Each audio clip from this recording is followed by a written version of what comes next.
আলহামদুলিল্লাহি রাব্বিল আলামিন ওয়াসসালাতু ওয়াসসালামু আলা আশরাফিল আমবিয়া ওয়াল মুরসালিন ওয়া আলা আলিহি ওয়া আসহাবিহি আজমাইন।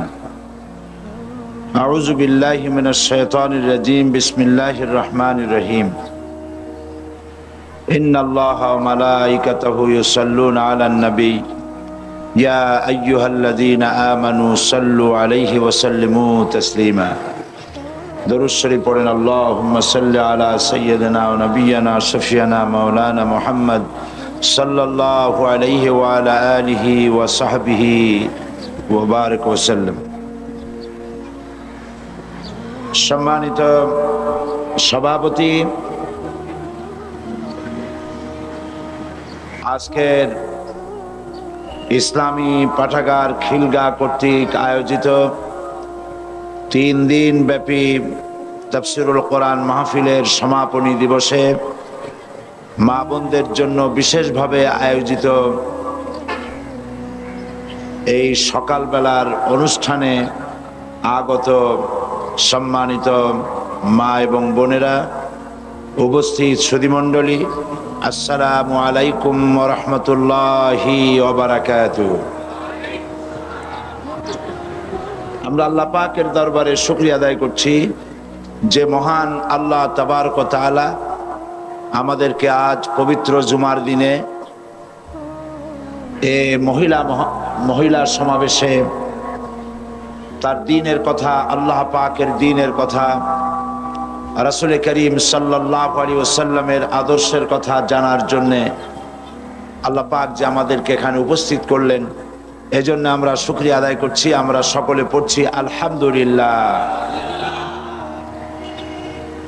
প্রতি বছরের মতো এবারও ইসলামী পাঠাগার মহিলাদের জন্য প্রোগ্রামের আয়োজন করেছেন। সেজন্য ইসলামী পাঠাগারকে মোবারকবাদ জানাই। হাদিস শরীফে এসেছে, রাসূল করিম সাল্লাল্লাহু আলাইহি ওয়াসাল্লাম বলেছেন, মান লাম ইয়াশকুরিন নাস ফালাম ইয়াশকুরিল্লাহ। যে ব্যক্তি মানুষের কৃতজ্ঞতা স্বীকার করতে জানে না, সে আল্লাহ পাকের শুকরিয়া আদায় করতে জানবে না। তো যারা আজকের ইসলামী পাঠাগার এই বিশাল আয়োজন করেছে, মা বোনদের জন্য পর্দা সহকারে আরাম করে বসার এবং দ্বীনি কথা শোনার যে সুযোগ করে দিলেন, এজন্য তাদের শুকরিয়া আদায় করছি, তাদের জন্য দোয়া করছি। আল্লাহ পাক তাদেরকে কবুল করুন। এবং এই পাঠাগারের উদ্যোক্তা, প্রতিষ্ঠাতা, সভাপতি শহীদ আবুল কাসেমের কথা স্মরণ করছি এবং প্রাণ ভরে তার জন্য দোয়া করছি। আল্লাহ পাক শহীদ আবুল কাসেমকে জান্নাতুল ফেরদাউসের মেহমান বানায় নিন। আমি মা বোনদের বাছাইকৃত প্রশ্নগুলির জবাব সর্বপ্রথমে দিতে চেষ্টা করছি। প্রশ্নগুলির জবাব শেষ করে আপনাদের উদ্দেশ্যে বক্তব্য পেশ করব ইনশাআল্লাহ। এক বোন প্রশ্ন করেছেন, কিছুদিন আগে হাইকোর্টের 2 বিচারকের রায়ে বলেছেন সকল ফতুয়া অবৈধ। ফতুয়া কি এবং হাইকোর্টের রায়ের যৌক্তিকতা বিস্তারিত জানাবেন। এটি একটি সুন্দর প্রশ্ন তিনি করেছেন। নওগাঁ জেলার সাইফুল এবং শাহিদা নাম্নী এক দম্পতির মধ্যে তালাক অনুষ্ঠিত হয়েছে এবং এরপরে একজন হাজী সাহেব এর ফতোয়া দিয়েছেন।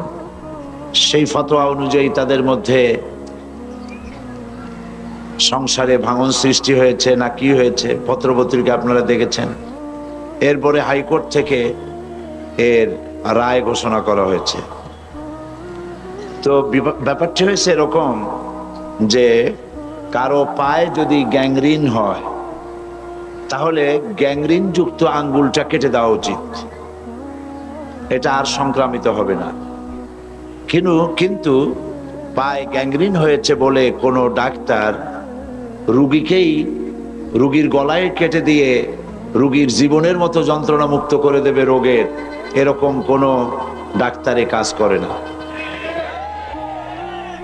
এখন নওগাঁয় যে ঘটনা ঘটেছে, সেই ঘটনার কারণে হাইকোর্টের বিচারপতিদের উচিত ছিল শুধুমাত্র যেখানে ঘটনা ঘটেছে সেই অন্যায়ভাবে ফতোয়া দেওয়ার, এবং যে ব্যক্তি ফতোয়া দেওয়ার অধিকার রাখে না এমন ব্যক্তি ফতোয়া দেওয়ার কারণে এদের শাস্তি হওয়া উচিত ছিল। তা না করে বিচারক দুইজন একেবারেই অ্যাজ এ হোল গোটা ফতোয়া সিস্টেমটা কি অবৈধ ঘোষণা এবং শাস্তিযোগ্য অপরাধ হিসাবে ঘোষণা করলেন। এটি তারা সঠিক রায় দেননি, এ রায়টি সঠিক হয়নি। ফতোয়া কি সেটা আগে আপনাদের বুঝতে হবে। ফতোয়া হচ্ছে আরবি শব্দ, শব্দটি ফতুয়া নয়, ফাতোয়া। এর অর্থ হচ্ছেই, বিষয়টা হচ্ছেই যে প্রত্যেকটি মুসলিম নরনারী তার জন্ম থেকে শুরু করে মৃত্যু পর্যন্ত জীবনের সকল দিক ও বিভাগে প্রত্যেকটি মুসলমান নরনারী সারাটি জীবন ফতোয়ার মুখাপেক্ষী। ফতোয়া কি? ফতোয়া হলো নামাজ কিভাবে পড়ব, সন্তানের আকিকা কিভাবে দেব, সন্তানের নামটা কিভাবে রাখবো, রোজা কেমনে রাখবো, কি কি কারণে রোজা ভঙ্গ হয়, কি কি কারণে গোসল ওয়াজিব হয়, ফরজ হয়, বিবাহ কিভাবে করব, দেনমোহর কিভাবে আদায় করব, যদি তালাকের প্রয়োজন হয় তাহলে তার সেই কাজ কিভাবে সম্পাদন করব, ইত্যাদি। জীবন পরিচালনার জন্য যা কিছু প্রয়োজন, এই সব কথাবার্তা জানার জন্য জনগণ বিশেষজ্ঞদের কাছে যাবে। সত্যিকারের যারা আলেম, যারা কোরআন পড়েছেন, হাদিস পড়েছেন, মুমতাজুল মুহাদ্দিসিন, মুমতাজুল ফুকাহা, মুমতাজুল মুফাসসিরিন এরকমের ডিগ্রি অর্জন করেছেন, মুফতি যারা, এই জাতীয় ওলামাদের কাছে যেতে হবে। তো এই সব সমস্যার কথা তাদেরকে বললে ওনারা কোরআন হাদিসের দৃষ্টিতে ওই সমস্যার যেসব সমাধান দিবেন, সিদ্ধান্ত বলবেন, এই সিদ্ধান্তটার আরবি নাম হচ্ছে ফাতোয়া। বিষয়টা বুঝে আসছে কিনা? এখন অ্যাজ এ হোল যদি ফতোয়াকে নিষিদ্ধ ঘোষণা করা হয় তাহলে তো ইসলাম পালন করা মুসলমান নরনারীর জন্য সম্পূর্ণভাবে অসম্ভব হয়ে যাবে। এই কাজটি ওনারা ভালো করেননি। যে রায় দিয়েছেন এ রায়টি সঠিক হয়নি। এ রায়ের পুনর্বিবেচনা হওয়া উচিত, আপিল হওয়া উচিত, এবং এ রায় কিছুতেই দেশের জনগণ মানবে না।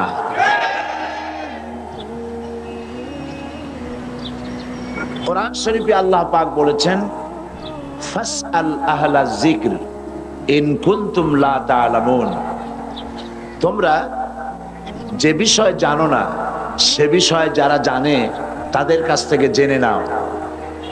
তো যারা বিবাহের দেনমোহর সম্পর্কে জানে না, তালাক সম্পর্কে জানে না, যাকাত সম্পর্কে জানে না, হজ এবং নামাজ সম্পর্কে জানে না, দ্বীনি বিভিন্ন বিষয় যারা জানে না, তো জানার জন্য তারা আলেমদের কাছে যেতে পারবে না। এটা কেমন রায়? আর আলেমরা এই জানার, তারা যা জানতে চায় সেই জানাটার ব্যাপারে মতামত প্রকাশ করতে পারবে না। এটা তো কোনো মুসলমানি আইন হতে পারে না, এটা কোনো মুসলমান দেশে এমন রায় হতেই পারে না। সুতরাং এই রায়টি একটি অন্যায় রায় হয়েছে, সঠিক হয়নি।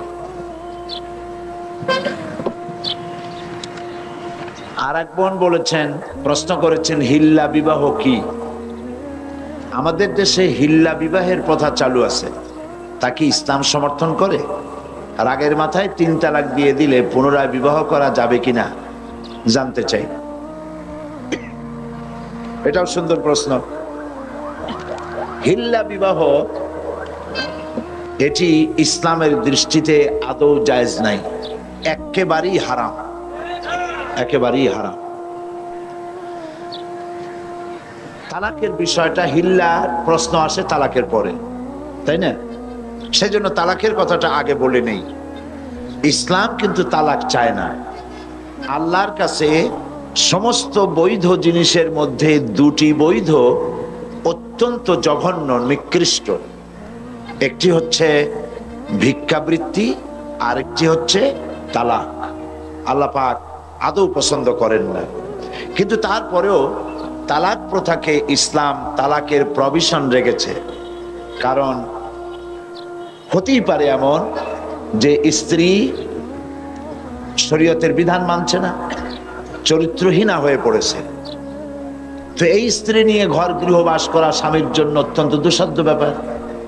আবার এমনও হতে পারে যে স্বামী নপুংসক হয়েছে, পাগল হয়ে গেছে, জালিম। এই স্বামীর ঘর করা স্ত্রীর জন্য মহা সমস্যা। তো ইসলাম তো সকল সমস্যার সমাধান দিতে এসেছে। সেই জন্য তালাকের একটা প্রভিশন রেখেছে, যাতে করে এই যন্ত্রণা কিয়ামত মৃত্যু পর্যন্ত স্বামী স্ত্রীর ভোগ করা না লাগে।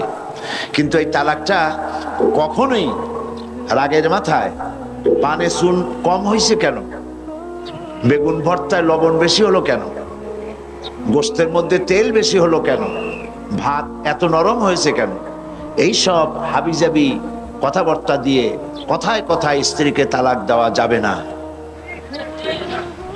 তালাক হচ্ছে, দেখা গেল যে স্ত্রী দুশ্চরিত্রা, চরিত্রহীনা, অথবা শরীয়তের বিধান মানে না, তাকে চেষ্টা করা হবে, স্বামী স্ত্রীর মনোমালিন্য হয়েছে, চেষ্টা করা হবে মনোমালিন্যকে দূর করে স্বামী স্ত্রীর ভালো সম্পর্ক স্থাপনের জন্য চেষ্টা করা হবে। সেজন্য কোরআন শরীফ বলেছে যে এই চেষ্টার জন্য উভয় পক্ষের মুরব্বীদেরকে ডেকে সালিশ করো।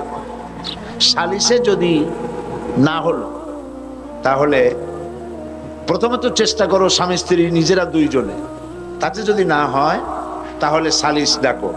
সালিশে তো যদি না হয় তাহলে এক তালাক দাও। একসঙ্গে তিন তালাক দিও না, এক তালাক দাও।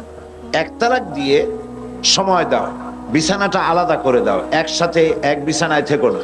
একটা তালাক দিয়ে অপেক্ষা করো, দেখো যে এক তালাক পাওয়ার পরে স্ত্রী তার চরিত্র সংশোধন করে কিনা, ফিরে আসে কিনা।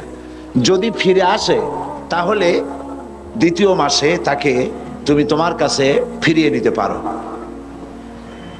এ হলো আল্লাহর বিধান। এ বিধান কার? আল্লাহর বিধান। কোরআন শরীফে আল্লাহ পরিষ্কার বলেছেন দ্বিতীয় মাসে তারে ফিরায় নাও। দ্বিতীয় মাসে দেখা গেল স্ত্রী ফিরল না, তার পূর্ব নীতির উপরই বহর, চরিত্র ভালো হলো না, তওবা করলো না, শরীয়ত মানলো না, তাহলে বশ্যতা স্বীকার করলো না, তাহলে দ্বিতীয় মাসে আর এক তালাক দাও, বিছানা ওইভাবে আলাদাই থাকুক। যদি স্ত্রী স্বামী থেকে এই বিচ্ছিন্নতায় বিরহ যন্ত্রণা সহ্য করতে না পারে এবং নিজের দোষ ত্রুটি বুঝতে পারে, আর যদি ফিরে আসে, তাহলে তৃতীয় মাসে তারে ফিরায় নাও।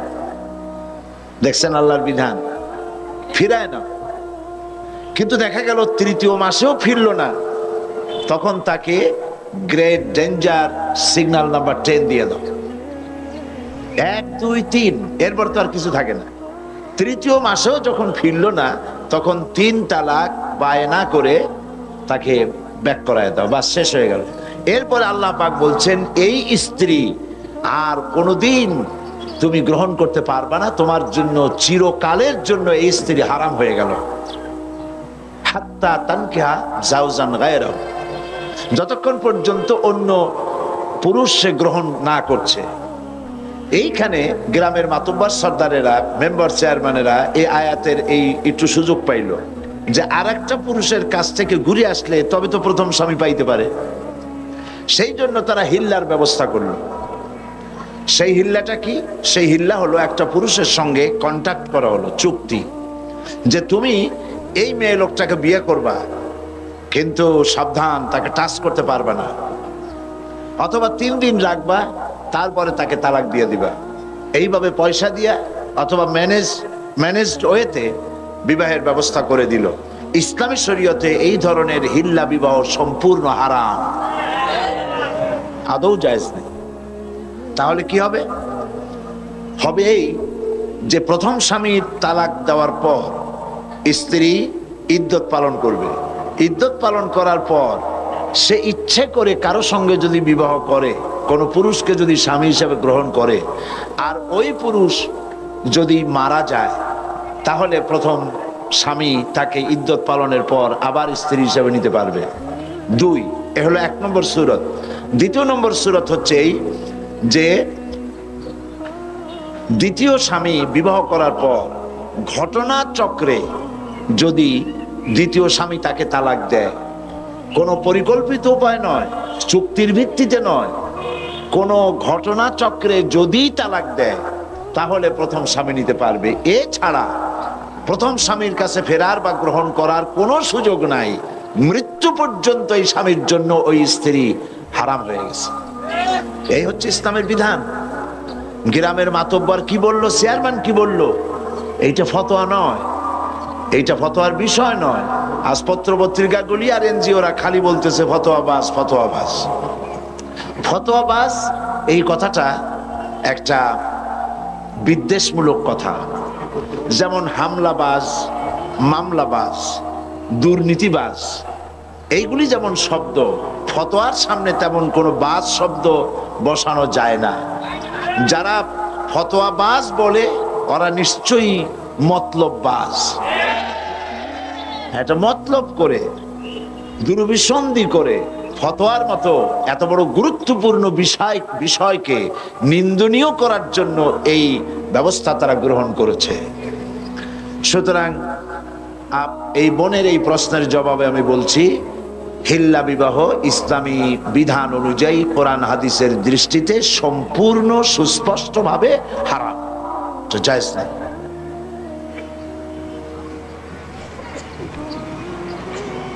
আরেক বোন প্রশ্ন করেছেন, মহিলারা কি তাদের স্বামীদেরকে তালাক দিতে পারে?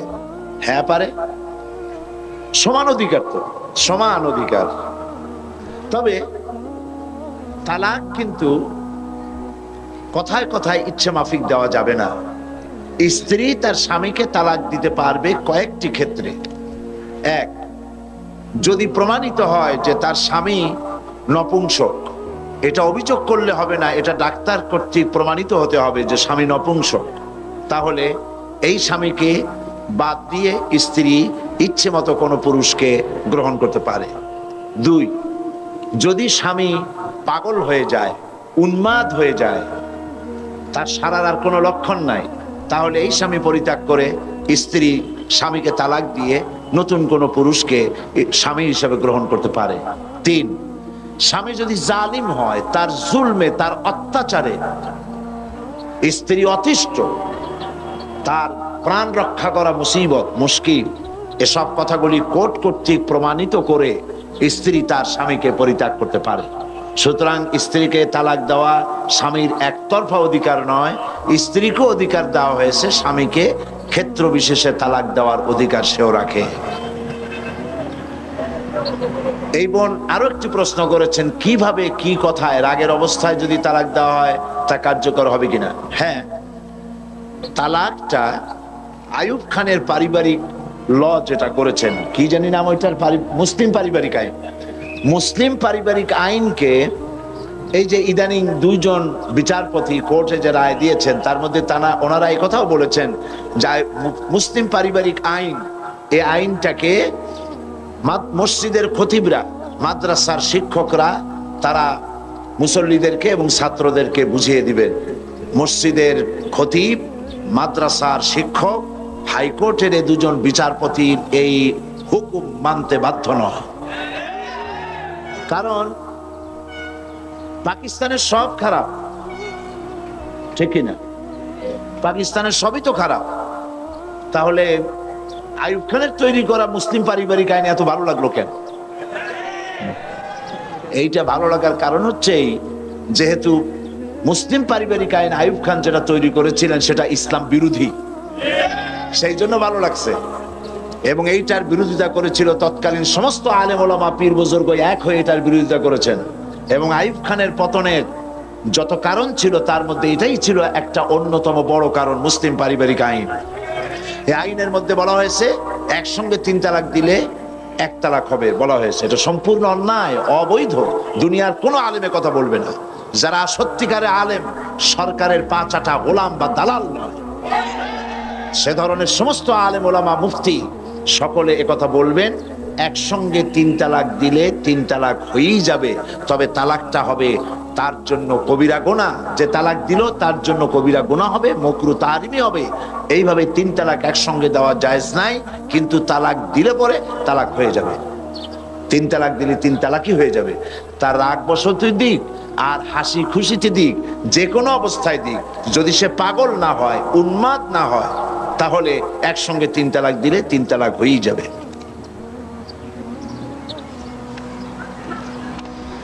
আর এক বোন প্রশ্ন করেছেন, মহিলাদের সতর কতটুকু?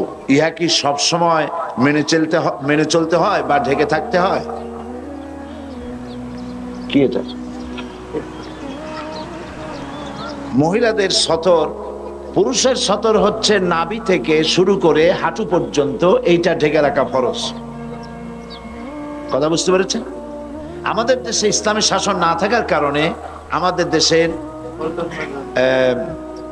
সেনাবাহিনী, বিডিআর, পুলিশ, আনসার, তাদেরকে হাফ প্যান্ট পরায়া পিটি করানো হয়। এটি জায়েজ নাই। এটা ব্রিটিশের আইনকে ফলো করা হয়, আল্লাহর আইন ফলো করা হয় না। আল্লাহর বিধান হচ্ছে পুরুষের সতর হচ্ছে নাভি থেকে হাঁটু পর্যন্ত ঢেকে রাখতে হবে।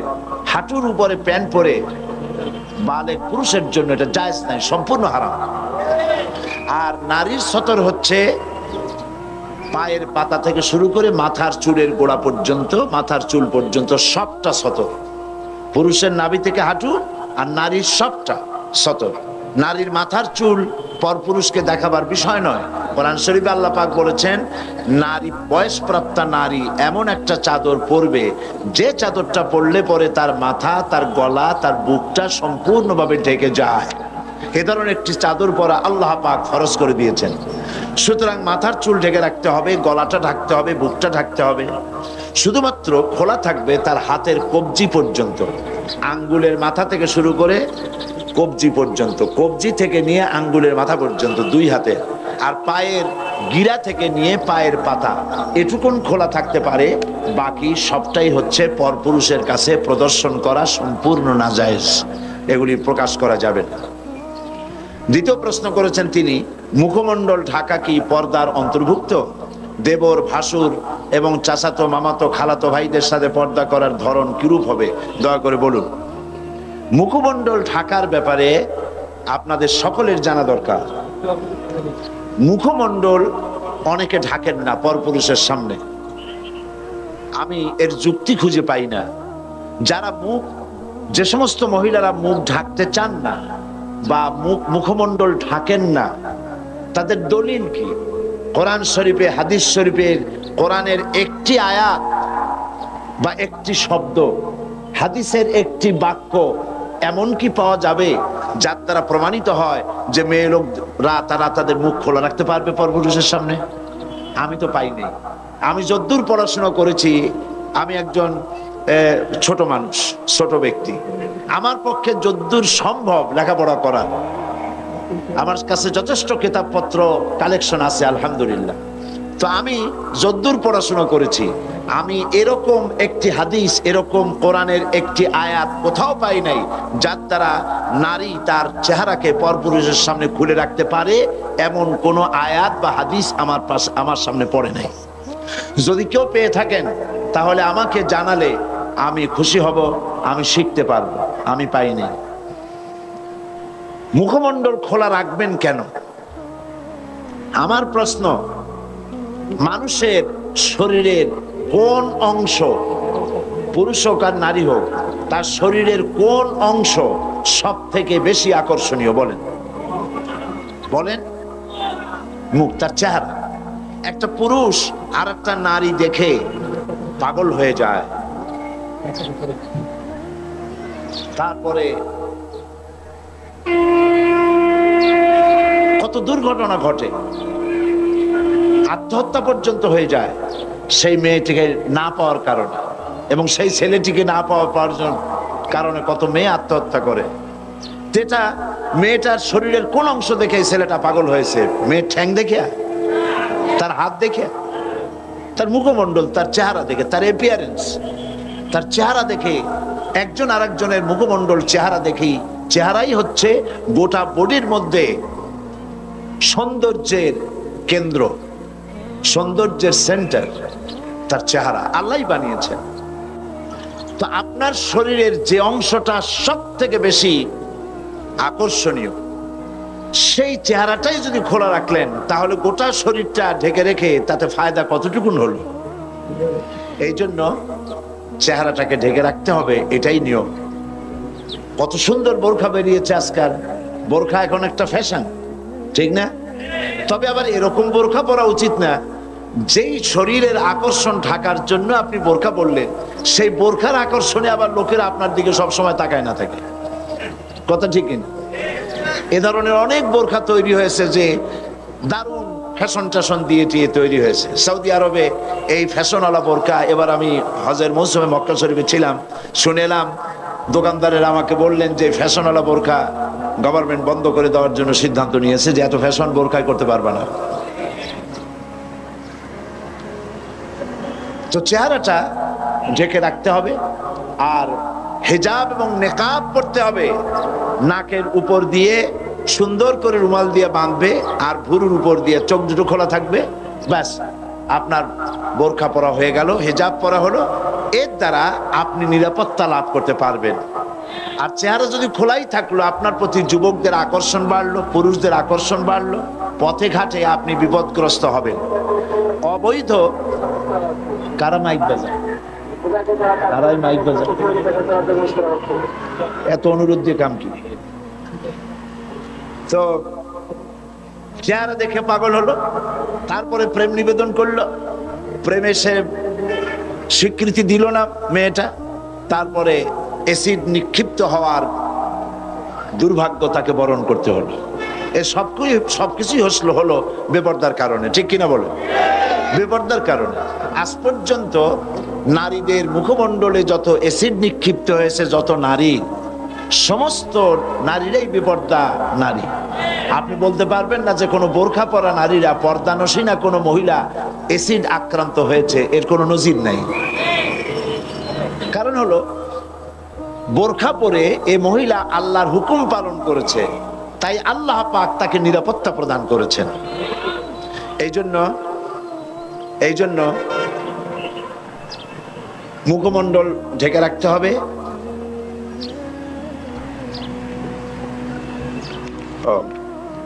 মা বোনদের মধ্য থেকে একটা স্লিপ এসেছে আমার কাছে, সেখানে লেখা হয়েছে যে কেউ কোনো মা বোন পরস্পরে সাইড টক করতেছেন, কথাবার্তা বলতেছেন। এটা স্বাভাবিক, অনেকদিন পর অনেক সাথে দেখা হয়, বুবু তোমার মেয়ে কোথায় বিয়ে দিছো, তুমি খাইছো কি, ইত্যাদি কথাবার্তা হতেই পারে। তো সেজন্য আমি অনুরোধ করবো, এখন যদি আপনারা কথা বলেন তাহলে আমাকে নাই ভালো ছিল, আপনারা গল্প করতেন। আমাকে যখন এনেছেন তখন আমার কথা মেহেরবানি করে শুনুন, আমি বক্তব্য শেষ করি, তারপর আপনারা আরো 1 ঘন্টা এখানে বসে থাকেন পর্দার মধ্যে, আর নিজেরা খোঁজ গল্প করুন, কোনো অসুবিধা নেই।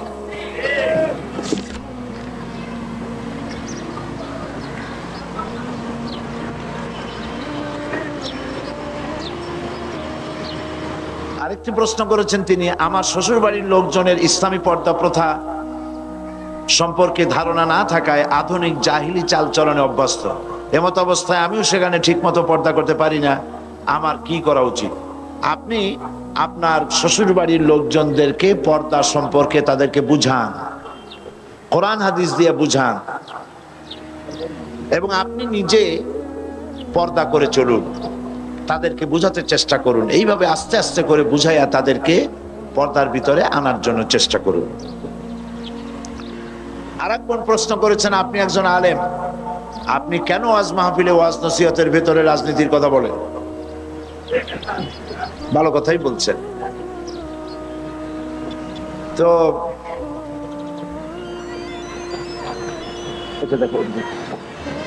বিষয়টা হচ্ছে, আল্লাহ যদি রাজনীতির কথা না বলতেন, রাসূল করিম সাল্লাল্লাহু আলাইহি ওয়াসাল্লাম যদি রাজনীতি না করতেন, সাহাবায়ে কেরাম যদি রাজনীতি না করতেন, আমি সাঈদী রাজনীতির কথা বলতাম না। যেহেতু আল্লাহ পাক কোরআনে কারীমের মধ্যে রাজনীতির কথা বলেছেন, রাজনৈতিক বক্তব্য কোরআনে আছে, তো আমি কিভাবে রাজনীতির কথা না বলে পারবো? যদি আমি এগুলি না বলি, তাহলে রাসূল করিম সাল্লাল্লাহু আলাইহি ওয়াসাল্লাম বলেছেন, আস-সাকিতু আনিল হাক্কি ফাহুয়া শায়তানুন আখরাস। যে ব্যক্তি হক কথা বলে না, জেনে হক জানে অথচ সে বলে না, সে বোবা শয়তান। কাজেই যারা কোরআন হাদিস জানার পরেও কোরআন হাদিসের অর্থনীতি, রাজনীতি সম্পর্কে জনগণকে অবহিত করে না, রাসূল যে কথা বলেছেন সে তো বোবা শয়তান হয়ে যাবে। তো আল্লাহ পাকের রাসূল রাজনীতি করেছেন, রাষ্ট্রপ্রধান ছিলেন। গতকাল এই বোন যদি মাহফিলে থাকতেন তো আজকের এই প্রশ্ন করতেন না বলি আমি মনে করি। কালকের রাজনীতির কথা যথেষ্ট আমি বলেছি, কোরআনে কারিমে কি আছে, রাসূল কি করেছেন, বলি নাই? সুতরাং আমার বোনকে আমি অনুরোধ করব, মেহেরবানি করে আপনি কোরআন হাদিস ভালো করে পড়ুন, তাহলে বুঝতে পারবেন রাজনীতি করা মুসলমানদের জন্য নফল নয়, সুন্নত নয়, ফরজ। মুসলমানেরা ইসলামী রাজনীতি করবে। কি রাজনীতি করবে? ইসলামী রাজনীতি করবে। কেন? আমি যদি রাজনীতি না করি তাহলে সুদ বন্ধ করব কি করে? সুদ কি হালাল না হারাম? বলেন, হালাল না হারাম?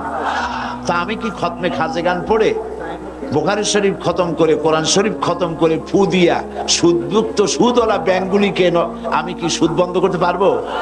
বাংলাদেশের সমস্ত আলেমরা যদি পানি পড়িয়া সেই পানি সুদের ব্যাংকে ঢালে দেয়, তাতে কি সুদ বন্ধ হবে?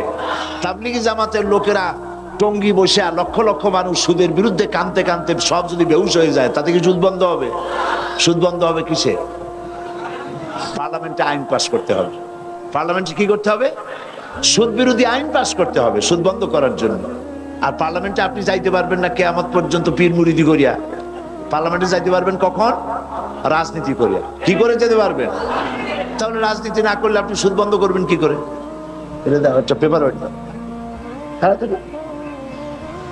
এরপরে দেশে বেশ্যাবৃত্তি চলতেছে, ঘুষ চলতেছে, সুদ চলতেছে, জুয়া চলতেছে, জেনা ব্যভিচার চলতেছে, ঠিক কিনা বলেন?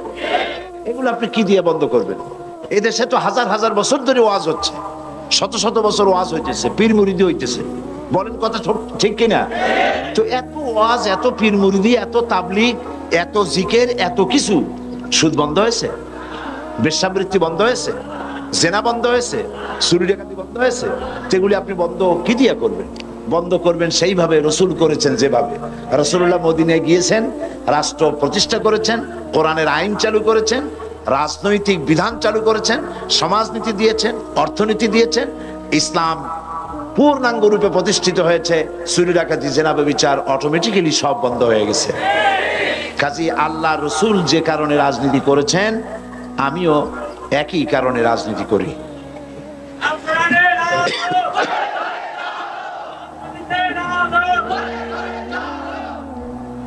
আরেক বোন প্রশ্ন করেছেন, পায়ে মেহেদি দেওয়া কি জায়েজ আছে? রাসূলুল্লাহ সাল্লাল্লাহু আলাইহি ওয়াসাল্লাম কি সত্যিই দাড়িতে মেহেদি দিয়েছিলেন? এ সম্পর্কে বিস্তারিত আলোচনা করলে কৃতজ্ঞ হবে। এত বিস্তারিত বলার দরকার নেই, শুধু এতটুকুন জেনে রাখুন যে রাসূল করিম সাল্লাল্লাহু আলাইহি ওয়াসাল্লাম মেহেদি লাগান নাই, কারণ তার মেহেদি লাগাবার কোনো দরকার হয়নি। মেহেদি লাগায় তো দাড়িটা লাল বানাবার জন্য, তাই তো, রঙিন করার জন্য। এখন হুজুরের দাড়ি পাকে নাই, চুলি পাকে নাই, ইন্তেকালের আগে মাত্র 17 গাছা চুল দাড়ি পাকছিল, মাত্র 17 গাছা চুল দাড়ি পাকছিল, এর জন্য মেহেদি লাগাবার কোনো দরকার হয়নি। তবে সাহাবায়ে কেরাম মেখেছেন, হুজুর তা পছন্দ করেছেন। কাজী মেহেদি যদি কোনো মেয়ে লোক পায়ে লাগায় তা কোনো গুনাহ হবে না। হাতেও লাগাতে পারেন, পায়েও লাগাতে পারেন, কোনো নাজায়েজ বিষয় নয়। বরং হাতে মেহেদি লাগানো, মেয়েরা হাতে মেহেদি লাগাবে, এটা রাসূলুল্লাহ পছন্দ করতেন।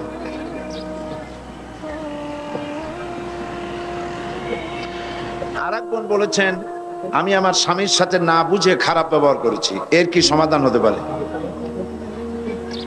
খারাপ ব্যবহার যদি আপনি করেছেন, এখন যখন বুঝছেন, তো স্বামী তো দূরের কোনো বিষয় নয়, আপনার একেবারে হাতের মুঠোয়। আপনি তার কাছ থেকে ক্ষমা চেয়ে নিন, বাস ঝামেলা চুকে যাবে।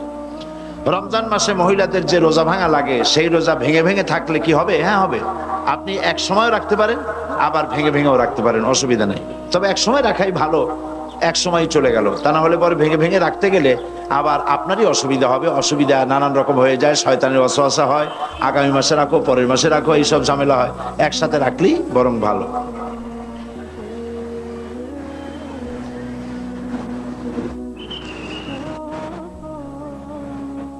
আমাদের জীবনে অনেক কাজা নামাজ আছে, ওই নামাজ আমাদের পড়তে হবে কিনা বলবেন।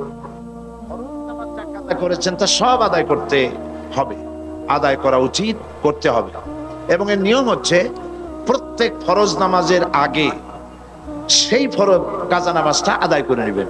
যেমন ফজরের আগে, ফজরের ফরজ পড়ার আগে কাজাটা আদায় করে নিলেন, জোহরের আগে জোহরের উমরি কাজাটা আদায় করে নিলেন, আসরের আগে আসরের উমরি কাজাটা আদায় করে নিলেন। এইভাবে করে করে প্রত্যেক নামাজের আগে আপনি যে কাজা নামাজটা পড়ে, যে নামাজগুলি কাজা আছে আপনি আদায় করে নেবেন। আমার জানা মতে পাত্র নির্বাচনের ক্ষেত্রে ইসলাম নারীদেরকে স্বাধীনতা দিয়েছে। কোন মেয়ে কোরআন হাদিসের দৃষ্টিতে আদর্শ পাত্রের সাথে বিবাহ বসতে ইচ্ছুক, সংশ্লিষ্ট মেয়ের পিতামাতা এতে সম্মত নয়। তাদের মতে দিনদারির সাথে অবশ্যই পার্থিব ধনাঢ্যতা থাকলেই কেবলমাত্র দিনদার পাত্র নির্বাচন করা যাবে, নতুবা নয়। এই কথা ঠিক না। পাত্র নির্বাচন করার ব্যাপারে দিনদারিকে প্রাধান্য দিতে হবে। এরকম দেখা গেছে যে দিনদার পাত্রের কাছে দিয়েছে, মাল ছিল না, কিন্তু পাত্র দিনদার।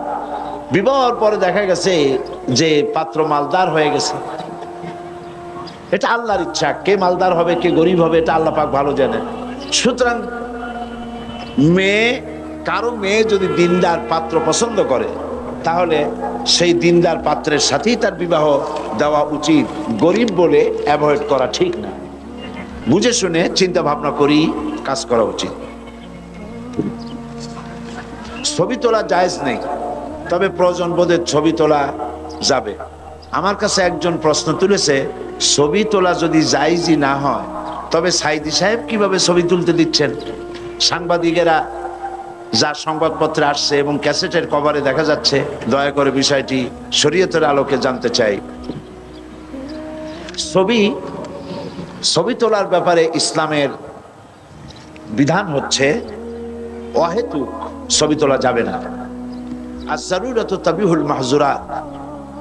অনেক সময় অবৈধ জিনিসকেও অত্যন্ত জরুরি কারণে বৈধ হয়ে যায়। ছবি তোলা জায়েজ নাই বিনা কারণে, কিন্তু যদি পাসপোর্ট করতে হয় তো ছবি আপনাকে করতেই হবে। আপনি কলেজে ভর্তি হবেন, ব্যাংকে টাকা রাখবেন, ছবি আপনাকে করতে হয়। হজে যাবেন, সেজন্য আপনাকে ছবি করতে হয়। এমনি ভাবে যে সমস্ত জরুরি কাজ আছে সেসব জরুরি কাজে ছবি তোলা জায়েজ আছে, কিন্তু শৌখিনতার কারণে ছবি বানাইয়া অ্যালবামে বাঁধাই করা অথবা ফ্রেমে আটকিয়ে ঝুলিয়ে রাখা, এভাবে এই কারণে ছবি তোলা জায়েজ নাই। আমার ছবি তোলার ব্যাপারে যে প্রশ্ন তুলেছেন, আমার ছবি যারা তুলছে আমার সামনে তারা শৌখিন কোনো ফটোগ্রাফার নয়, এরা সাংবাদিক।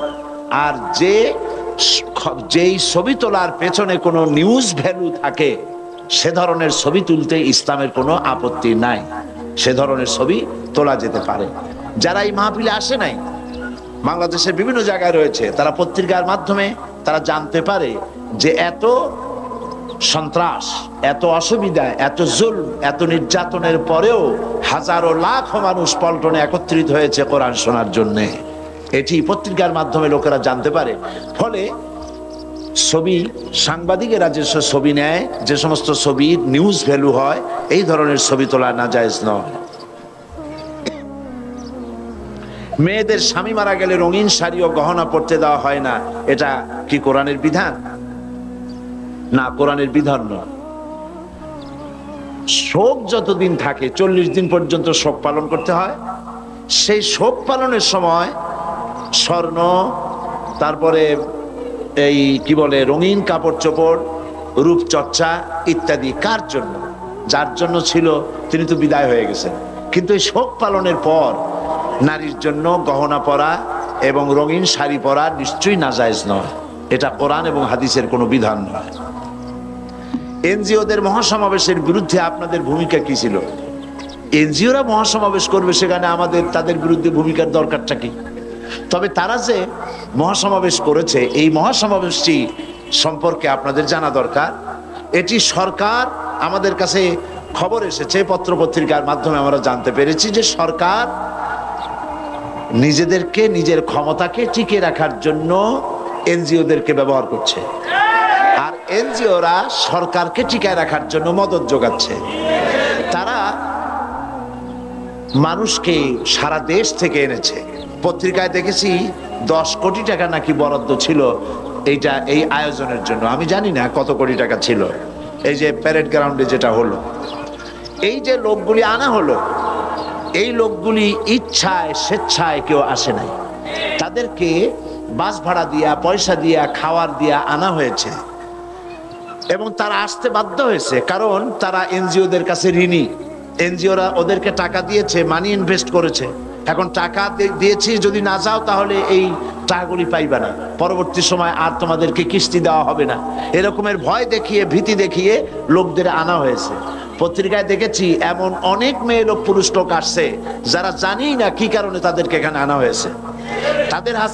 তাদের কাছে ফেস্টুন দেওয়া হয়েছে, ব্যানার দেওয়া হয়েছে, যাতে লেখা আছে ফতোয়াবাজি নিপাত যাক। কোন সাংবাদিক তাদেরকে জিজ্ঞেস করেছে, আচ্ছা ফতোয়াবাজি নিপাত যাক এর অর্থ কি? কয় যে আমরা এর অর্থ জানি না, ধরাই দিছে তাই ধরে আছে। এই হচ্ছে অবস্থা।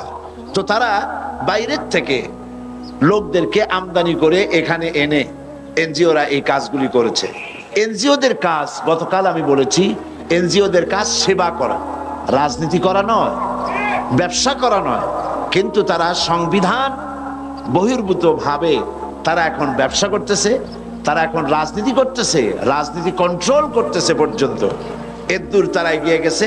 এবং এনজিওরা হচ্ছে এদেশে অধিকাংশ এনজিও ইসলাম বিরোধী, আলেম বিরোধী, পীর বিরোধী, মুসলমান বিরোধী, সম্পূর্ণরূপে ইসলামের সাথে তারা দুশ্মনী করে যাচ্ছে।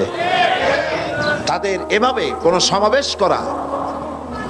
সমাবেশ করা তাদের জন্য বৈধ নয়, অবৈধভাবে তারা সমাবেশ করেছে। তাদের কাজটাই হলো সেবার কাজ করা। সমাবেশের কি প্রয়োজন তাদের? এই সমাবেশ করে লোকজনদেরকে মোটিভেটেড করতেছে তারা ইসলামের বিরুদ্ধে। বর্তমান সরকারের আগামী নির্বাচনে তারা ক্যানভাসারের ভূমিকা পালন করছে। বিয়ের কনেকে পার্লার থেকে সাজানো জায়েজ কি? এখন বাড়িতে যদি কেউ সাজাইতে না পারে, বিবাহের জন্য মেয়ে তো সাজাইতেই হবে। বিবাহ তো কোনো শোক দিবস নয় যে কালো একটা শাড়ি পরে মুখ বুজে বসে থাকবে, তো সাজানো লাগবেই। এখন সুন্দর করে সাজাবার লোক যদি বাড়িতে না থাকে, তাহলে বিউটি পার্লারে যেতেই পারে। তবে বিউটিশিয়ান কোনো পুরুষের কাছে যাওয়া যাবে না। বিউটিশিয়ান মহিলা বিউটিশিয়ানদের কাছ থেকে কনেকে সাজায় আনা ইসলাম কোনো বাধা দেয় না। মিলাদ কি? অনেকের মতে পড়া যায়, আবার অনেকের মতে মিলাদ পড়া যায় না। অনুগ্রহ করে সঠিক ব্যাখ্যা জানাবেন। মিলাদটা রাসূলের যুগে ছিল না। মিলাদ মানে জন্ম, মৌলুদ থেকে মিলাদ। তখন এই মিলাদটা রাসূল করিম সাল্লাল্লাহু আলাইহি ওয়াসাল্লামের জন্ম বৃত্তান্ত।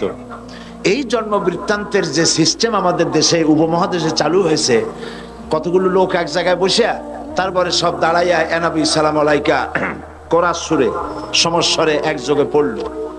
এইটা রাসূলের যুগে ছিল না, এটা সাহাবায়ে কেরামের যুগে ছিল না, এটা তাবিঈনদের যুগে ছিল না, এটা তাবিঈনদের যুগে ছিল না। এখন আপনারা মনে করেন যে কোন জিনিসে খুব সওয়াব আছে এমন কোন জিনিসকে রাসূলুল্লাহ আমাদেরকে জানান নাই, সাহাবায়ে কেরাম আমাদের জানান নাই। আপনারা কি এই ধরনের বিশ্বাস করবেন? এরকম বিশ্বাস করবেন? যাতে সওয়াব আছে রাসূলুল্লাহ সব আমাদের জানাইছেন, সাহাবায়ে কেরাম আমাদের সব জানাইছেন। তো মিলাদে যদি সওয়াব থাকবে তো রাসূলুল্লাহ বললেন না কেন? সাহাবীদের চাইতে আমরা কি বেশি রাসূলুল্লাহকে ভালোবাসতে পারবো? জবাব দেন, পারবো? তো যদি এইটা রাসূলুল্লাহর ভালোবাসার কারণে হয়, তাহলে সাহাবীরা কেন মিলাদ পড়েন নাই? তারা কেন ইয়া নবী সালাম আলাইকা, ইয়া রাসূল সালাম আলাইকা একযোগে দাঁড়ায় পড়ে নাই? এই কথাগুলি বোঝেন আপনারা? রাসূলের যুগে নাই, সাহাবীদের যুগে নাই, তাবিঈনদের যুগে নাই, তাবিঈনদের যুগে নাই। রাসূলুল্লাহর ইন্তেকালের 600 বছর পর মিলাদ আবিষ্কার হয়েছে। এইরকম একটা সুস্পষ্ট বিদআত মুসলমানদের পালন করা উচিত নয়। মহিলাদের সালোয়ার কামিজ ছাড়া কাপড় পরে নামাজ হয় কিনা বুঝিয়ে বলবেন। হবে না কেন? শাড়ি পরে পড়বেন, হবে। সালোয়ার কামিজ শাড়ি যেটাই পরবেন আপনার সতরটা পুরাপুরি ঢাকলেই হলো, নামাজ হয়ে যাবে। বর্তমান প্রেক্ষাপটে গার্মেন্টসের মেয়েরা কিভাবে পর্দা করবে? গার্মেন্টসে তো মেয়েরাই বেশি, সেখানে আপনি পর্দা করার জন্য বাইরে যেভাবে চলেন ওইভাবে বোরখাটা পরে নেবেন, চোখ দুটো খোলা রাখবেন। পুরুষ না থাকলে মুখ খোলা রেখেও কাজ করতে পারবেন, পুরুষ এসে গেলে আবার নেকাবটা পরে নেবেন, এভাবেই কাজ করবেন। মহিলাদের হাত পা মুখমণ্ডল কি সতরের অন্তর্ভুক্ত না? এটা এর জবাব তো দিয়েছি।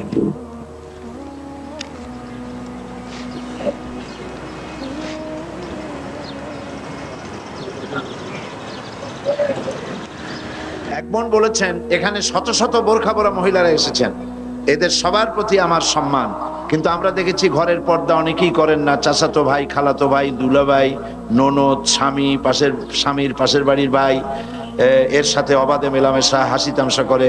দয়া করে উপর একটু বক্তব্য করুন। তো এটা তো আসলেই খুব দুঃখজনক। বাইরে এসে বোরখা পড়লেন আর ভিতরে খালাতো ভাই, মামাতো ভাই, দুলাভাই, ননদ, আরো জনে কি আছে, এদের সঙ্গে এই হাসি তামাশা খোলাভাবে চলাফেরা করা, এই পর্দার কোনো মানে হবে না, এর মানে হবে না। পরপুরুষ থেকে আপনাকে আপনার স্বাতন্ত্র্য বজায় রাখতেই হবে। পরপুরুষ কারা? পরপুরুষ হচ্ছে স্বামীর মৃত্যুর পরে যে সমস্ত পুরুষের সাথে বিবাহ জায়েজ আছে, সব পরপুরুষ। এদের সঙ্গে আপনাকে শালীন এবং মার্জিত ভাবে চলাফেরা করতে হবে। কাদিয়ানীদের ছেলে মেয়েদের কোরআন শিক্ষা দেওয়া ঠিক কিনা? আমাদেরকে যদি কোরআন শিক্ষা দিতে বলে তাহলে আমরা কি যাব তাদের বাসায়? কিছু খাওয়া ঠিক হবে কিনা? এখন কোরআন যদি কেউ শিখতে চায় তো শেখানো যাবে, নিঃসন্দেহে শেখানো যাবে। তবে কাদিয়ানীরা ইসলামের দৃষ্টিতে কাফের, নিঃসন্দেহে কাফের। তাদের তৈরি করা কোনো খাবার মুসলমানদের খাওয়া উচিত নয়।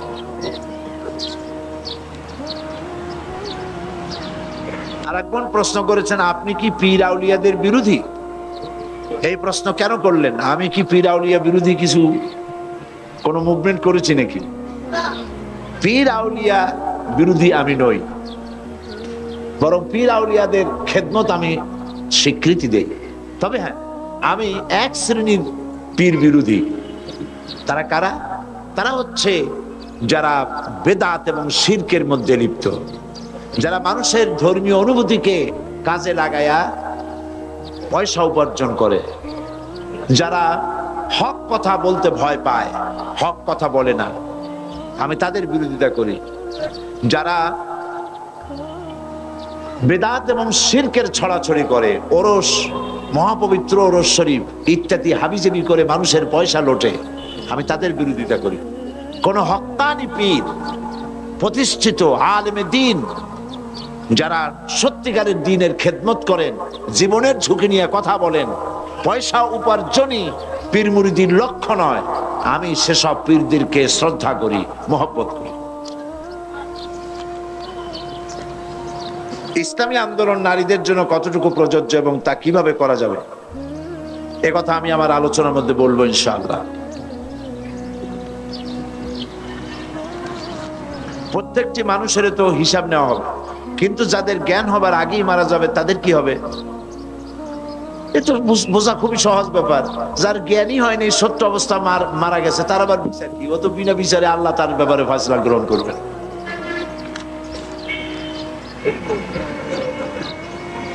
বিগত দিনে না বোঝার কারণে, সাংসারিক ঝামেলার কারণে অনেক নামাজ কাজা হয়েছে, সেগুলি কিভাবে কখন আদায় করবে এই প্রশ্নের জবাব দিয়েছি।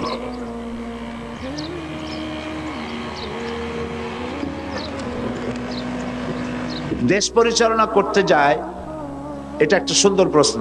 এক বোন বলেছেন, অনেকে বলে ইসলামপন্থীরা যদি দেশ পরিচালনা করতে যায় তাহলে হিন্দু, মুসলমান, বৌদ্ধ, খ্রিস্টান নির্বিশেষে সকল নারীকেই বোরকা পড়তে বাধ্য করবে। কথা কি সত্যি? বিভিন্ন মুসলিম দেশে কি অন্য ধর্মাবলম্বীদের মেয়েদেরকেও পর্দা করতে হয়?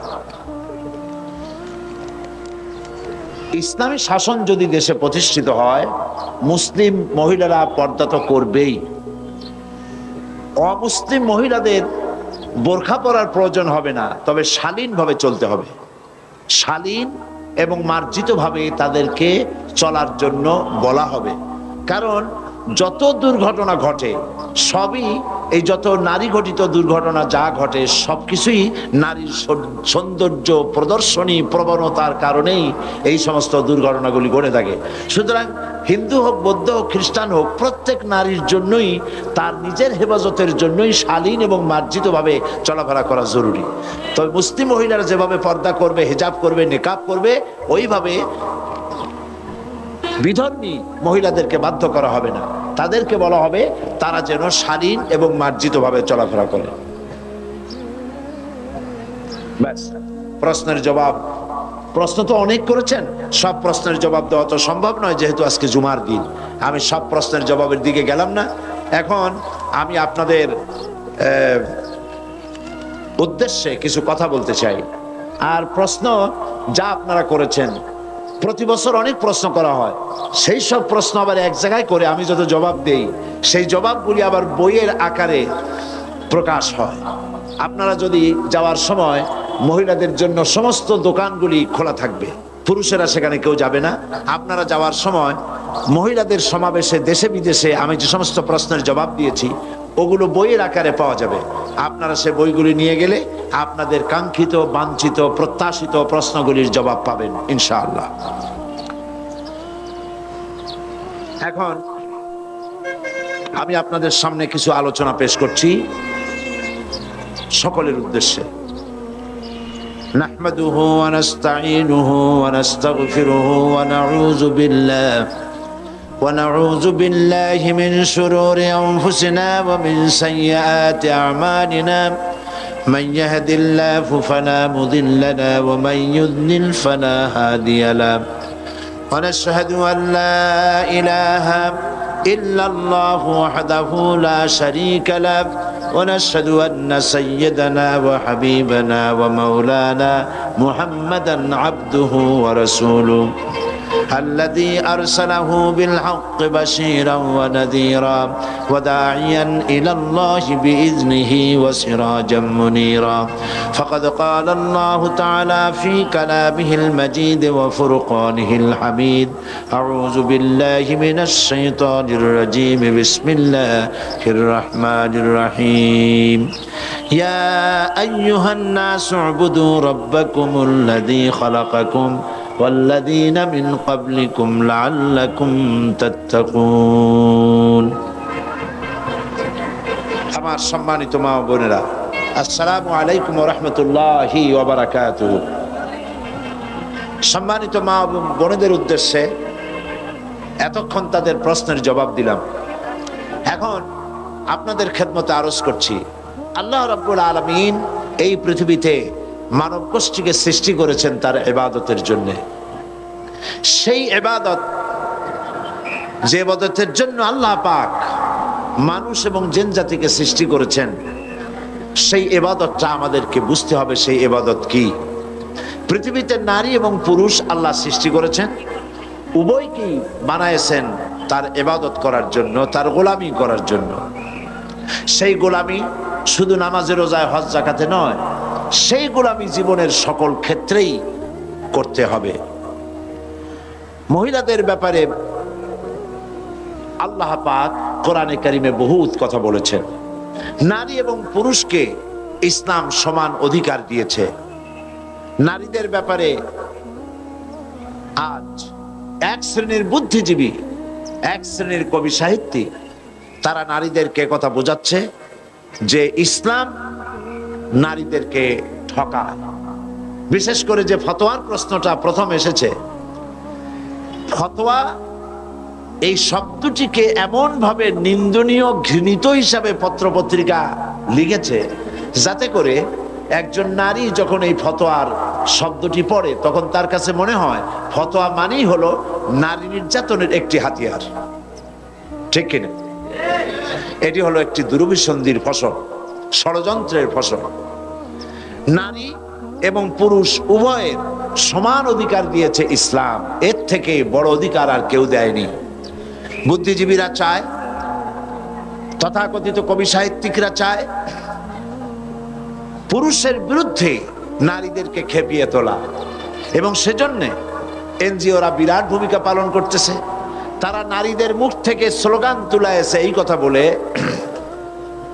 কিসের বর কিসের ঘর, কিসের বর কিসের ঘর, যা খুশি তাই কর। এটা একটা স্লোগান হলো। এরপরে স্লোগান তুলেছে আমার দেহ আমার সিদ্ধান্ত, দেহ আমার সিদ্ধান্ত আমার।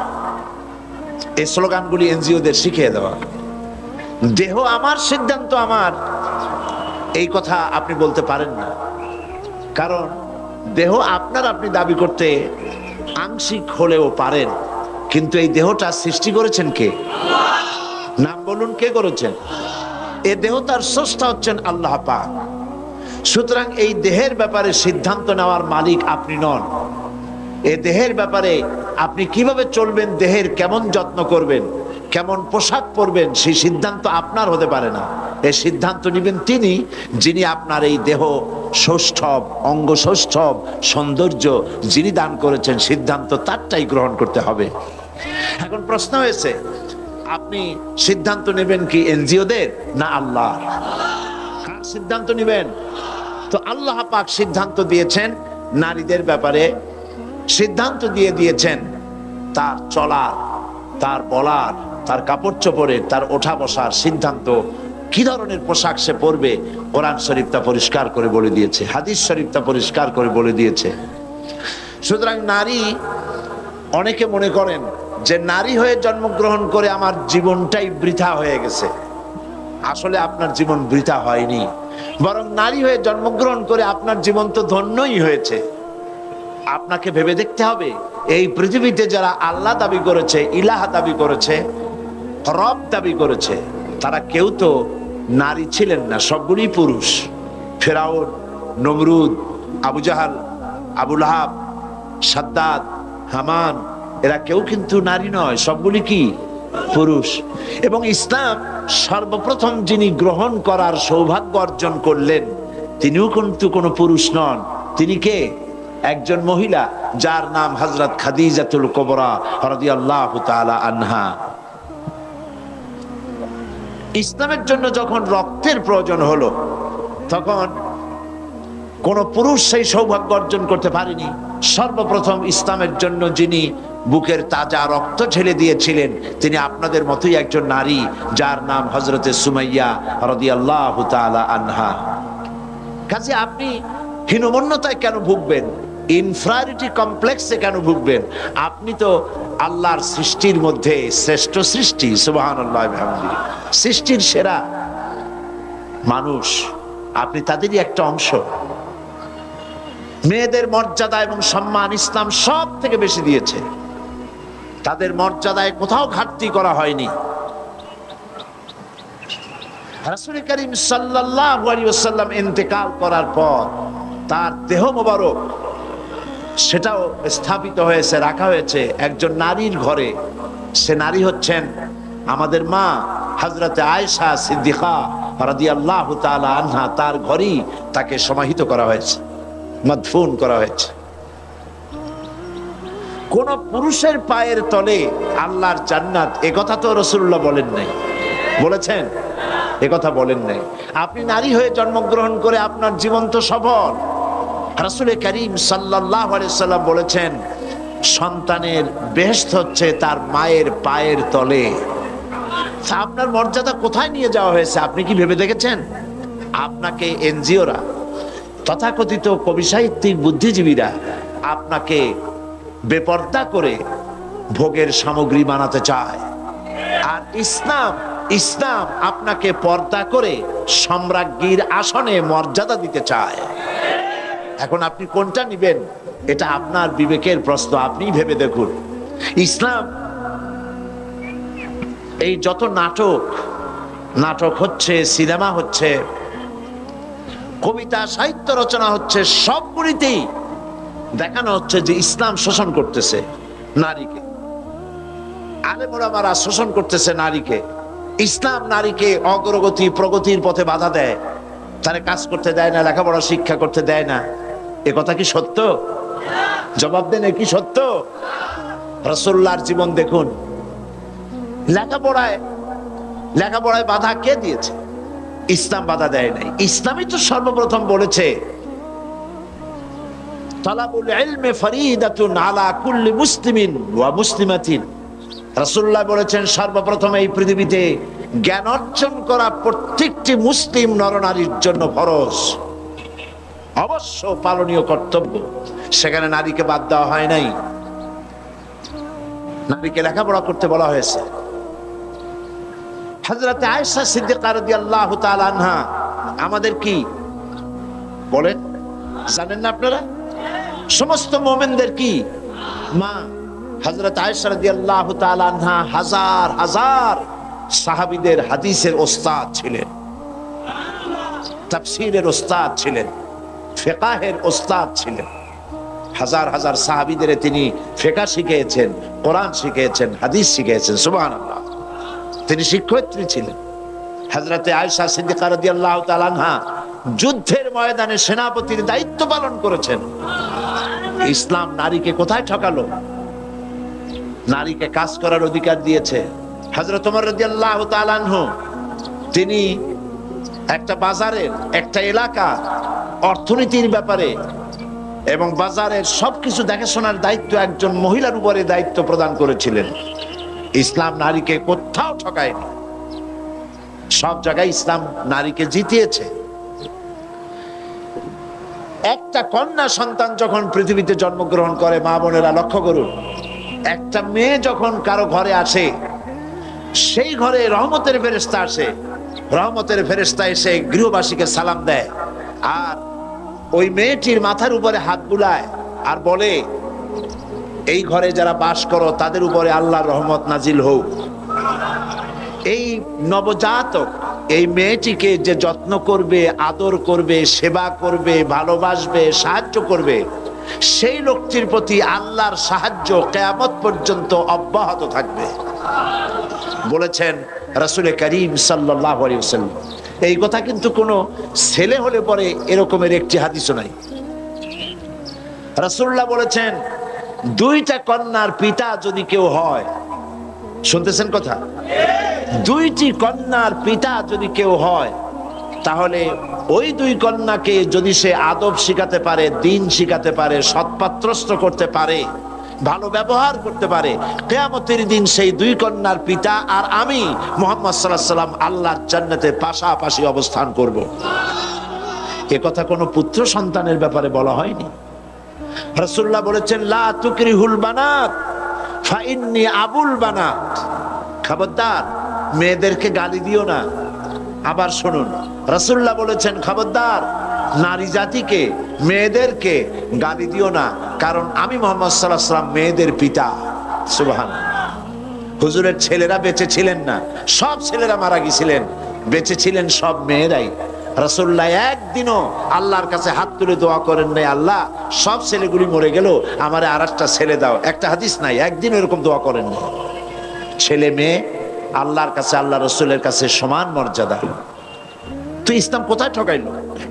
মা বোনেরা, ইসলাম বিদ্বেষী, ইসলামের জঘন্য দুশ্মন এনজিও এবং তাদের কর্তৃক পরিচালিত পত্রিকাগুলি বিশ্বাস করবেন না। এরা আপনাদেরকে বিভ্রান্ত করে। এরা নারী সৌন্দর্যের পক্ষে, নারীর সৌন্দর্য প্রদর্শনীর পক্ষে এরা বক্তব্য রাখে। মেয়েদের সৌন্দর্য প্রতিযোগিতা হয় না? আমাদের দেশে একবার হইতে চাইছিল, তারপর আমরা এই পল্টন ময়দানে এর বিরুদ্ধে বক্তব্য রাখছিলাম, মনে আছে? এবং আমি সেখানে বড় রকমের কথাই বলছিলাম। আল্লাহর মেহেরবানি, তারা সাহস করেনি, সৌন্দর্য প্রতিযোগিতা হয়নি। এই বুদ্ধিজীবীরাই, এই যে যারা লম্বা লম্বা কথা বলে, এই কবি সাহিত্যিকরাই, এই এক শ্রেণীর লম্পট, ওরাই নারীর সৌন্দর্য প্রতিযোগিতা তারা করে। এরপরে বাংলাদেশ গোপনে গোপনে এই সরকারের আমলে সৌন্দর্য প্রতিযোগিতা করে একটা মেয়েকে মিস বাংলাদেশ বানাইছে। তারে নাউজুবিল্লাহ। আল্লাহ মানুষকে সৌন্দর্য দেন সেই সৌন্দর্য প্রতিযোগিতা করার জন্য নয়, তোমার খায়েশটাকে, তুমি পুরুষ তোমার সৌন্দর্য প্রতিযোগিতা করো গিয়া। নারীকে নামাইছো কেন? মেয়েদেরকে সৌন্দর্য প্রতিযোগিতায় নিয়া বিচারক মন্ডলীরা মেয়েদের শরীরের যেসব অঙ্গ প্রত্যঙ্গ মাপজোপ করে তা শয়তানও চিন্তা করতে পারে না। এই জন্য আমি এই পল্টনে দাঁড়ায় বলছিলাম, যারা উদ্যোগী নারী সৌন্দর্য, মহিলার সৌন্দর্য প্রতিযোগিতা যারা করতে চান, যারা বিচারক মন্ডলী, তারা অন্যের মেয়েদের শরীরের যেসব জায়গা মাপেন, আপনার নিজের মেয়ের ওই সব জায়গা মাপতে পারবেন? লম্পট, শয়তানের সর্দার। এরা নারীকে বেইজ্জত করতে চায়, আর ইসলাম নারীকে ইজ্জত দিতে চায়। ইসলাম নারীকে বোরখা পরাইছে, ওদের খুব আপত্তি। বোরখা পরালে তো তাদের লাম্পট্য প্রবৃত্তি চরিতার্থ করার সুযোগ হয় না। এজন্য তারা সহশিক্ষা চালু করেছে, ইসলাম সহশিক্ষাকে হারাম করেছে। নারীর জন্য নারী পুরুষ একসাথে লেখাপড়া করবে না, মেয়েদের জন্য আলাদা মেডিকেল কলেজ করো, এত কিছু বানাইতে পারো মেয়েদের জন্য আলাদা। প্রত্যেক শহরে, প্রত্যেকটা ডিস্ট্রিক্ট টাউনে এক একটা মেডিকেল কলেজ করো, মহিলাদের জন্য আলাদা। মহিলাদের জন্য আলাদা ইউনিভার্সিটি করো, মহিলাদের জন্য আলাদা মাদ্রাসা করো, মহিলাদের জন্য আলাদা হসপিটাল করো। তাদের পর্দা রক্ষা হবে, ডাক্তার বেশি করে হবে। মহিলাদের জন্য এমন বহু রোগ হয় মেয়েদের, যা পুরুষ ডাক্তারদের কাছে বলা তাদের জন্য অত্যন্ত লজ্জাকর। বহু মেয়ে লোক তো এমন আছে, রোগ সহ্য করতে করতে মরে যায়, তবুও ডাক্তারের কাছে, পুরুষ ডাক্তারের কাছে বলে না। এই জন্য মহিলা ডাক্তার বেশি প্রয়োজন। আমার দেশের টোটাল পপুলেশন এর অর্ধেক হচ্ছে নারী। যে পরিমাণ নারী, সেই পরিমাণ মহিলা ডাক্তার কি প্রয়োজন অনুসারে আছে? নাই। ন্যূনতম 1 লাখে একজন মহিলা ডাক্তার নাই, 10 লাখেও একজন মহিলা ডাক্তার হবে না। সেই মহিলা ডাক্তার বানাবার পরিকল্পনা নাই, কারণ ওরা পর্দায় বিশ্বাস করে না। একটা মেয়ে লোক যখন ডেলিভারি করবে, ডেলিভারির জন্য স্বাভাবিকভাবে যখন হয় না, তখন যদি পুরুষ ডাক্তারের কাছে ডেলিভারির জন্য যাওয়া লাগে, তার তো মৃত্যুর সমান হয়ে যায়, ঠিক কিনা?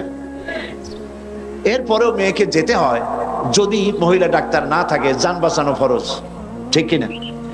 তাহলে সরকারের যদি হুঁশ থাকতো, আজে বাজে জায়গায় কোনো কাজে লাগবে না, শত সহস্র কোটি টাকা খরচ করা হচ্ছে, ঠিক কিনা? নারীদের নারী হয়ে ক্ষমতায় থেকে নারীর মর্যাদা তারা উপলব্ধি করতে পারলো না। মহিলাদের জন্য আলাদা মেডিকেল কলেজ করা হলো না, আলাদা বিশ্ববিদ্যালয় বানানো হলো না। এখন আবার মেয়েরা নিজেরাই বিপদের দিকে যাচ্ছে। সান্ধ্য আইন নাকি একটা রাত্রি আইন আছে বিশ্ববিদ্যালয়, সূর্যাস্ত আইন। এই সূর্যাস্ত আইন মেয়েরা নিজেরা বন্ধ করতে চাচ্ছে, তারা মিছিল করতেছে। এরা কি সূর্যাস্ত আইন নাকি বাতিল করে দিছে। দেখেন অবস্থাটা কি। সূর্যাস্ত আইনটা কেন হয়েছিল? মেয়েরা সন্ধ্যার পরে যেন আর হলগুলি থেকে বাইরে না যায়। হলগুলি থেকে বাইরে গেলেই সামনেই তো সরোয়ার্দী উদ্যান, প্রেম কানন, ওইখানে গাছের তলায় বসিয়া ছেলে আর মেয়ে বাকবাকুম করতে থাকে। নাউজুবিল্লাহি মিন যালিক। সূর্যাস্ত আইনটা ছিল বলে অন্তত রাতের বেলায় কিছুটা নিরাপত্তা থাকতো। এখন সে আইনও তারা তুলে ফেললো। এখন মনে হচ্ছে যেন একটা বাঁধন না, এখন বাঁধন হারা হইয়া সবগুলি বাঁধন হয়ে যাচ্ছে। এদেরকে কে রক্ষা করবে? আল্লাহ ছাড়া। এই জন্য দুশ্চরিত্রের কথায় নিজেদেরকে বিভ্রান্ত করবেন না। নারীর পর্দা করা ইসলাম ফরজ করেছে। তেঁতুল দেখলে জিহ্বায় তো পানি আসবেই, ঠিক কিনা? আগুন দেখলে ভয় তো লাগবেই, সাপ দেখলে ভয় লাগবে, আগুনের কাছে জমাট ঘি থাকলে গলে যাবেই। পাশাপাশি নারী এবং পুরুষ, পরনারী পরপুরুষ একত্রিত হলে একের প্রতি অপরের আকর্ষণ সৃষ্টি হবেই, এটাই স্বাভাবিক। এই আকর্ষণকে যারা অস্বীকার করে, হয় সে নপুংসক না হয় মিথ্যেবাদী, ঠিক কিনা? এখন নারী এবং পুরুষ দুটোই শক্তি, দুটাই কি বলেন না কেন? শক্তি। এই দুই শক্তি দুই জায়গায় অবস্থানের কথা ইসলাম বলেছে। কিন্তু ইসলাম বিরোধী নেতৃবৃন্দরা তারা মনে করেছেন দুই শক্তি দুই জায়গায় থাকা যদি এইরকম চলে, দুই শক্তি যদি মিলাই দেই তাহলে আরো জোরে চলবে। যেমন স্টিমার চলে আগুন আর পানি দিয়া। এখন একজন নেতা গিয়ে দেখলো যে আগুন আর পানি মাঝখানে আছে একটা পার্টিশন লোহার। আগুন আর পানি দুই দিকে থাকিয়া জাহাজ চলতেছে প্রতি ঘন্টায় 20 নটিক্যাল মাইলে। এখন আমি যদি মাঝখান থেকে পার্টিশন তুলে দিয়ে আগুন আর পানি মিলাই দিতে পারি, তাহলে 40 নটিক্যাল মাইলে চলবে জাহাজ। এই মনে করে কোন নেতা প্রগতিবাদী, তথাকথিত দুর্গতিবাদী কোন নেতা স্টিমারের আগুন আর পানির মাঝখানের পার্টিশন যদি তুলে ফেলে দেয়, তাহলে আপনারা বলেন 40 মাইল বেগে সামনে যাবে না পাতালপুরীর নেমন্তন্ন খাইতে যাবে? কপাল পোড়া নেতা, কপাল পোড়া এনজিও, কপাল পোড়া বুদ্ধিজীবী, কপাল পোড়া নাট্যকার, কপাল পোড়া কবি সাহিত্যিক মেয়েদেরকে উলঙ্গ করে রাস্তায় বের করতে চায় তাদের নামপট্য প্রবৃত্তিকে চরিতার্থ করার জন্য। তোমরা কি আল্লাহর চাইতে বেশি বোঝো? তোমরা কি আল্লাহর চাইতে বেশি বোঝো? তোমরা কি রাসূলের চাইতে বেশি বোঝো? ইসলাম নারী এবং পুরুষকে আলাদা করেছে, আলাদা জায়গায় থাকার জন্য, নারীর অধিকার নষ্ট করার জন্য নয়। নারীর অধিকার ইসলাম দিয়েছে। বিবাহের ব্যাপারে নারীকে অধিকার দেওয়া হয়েছে।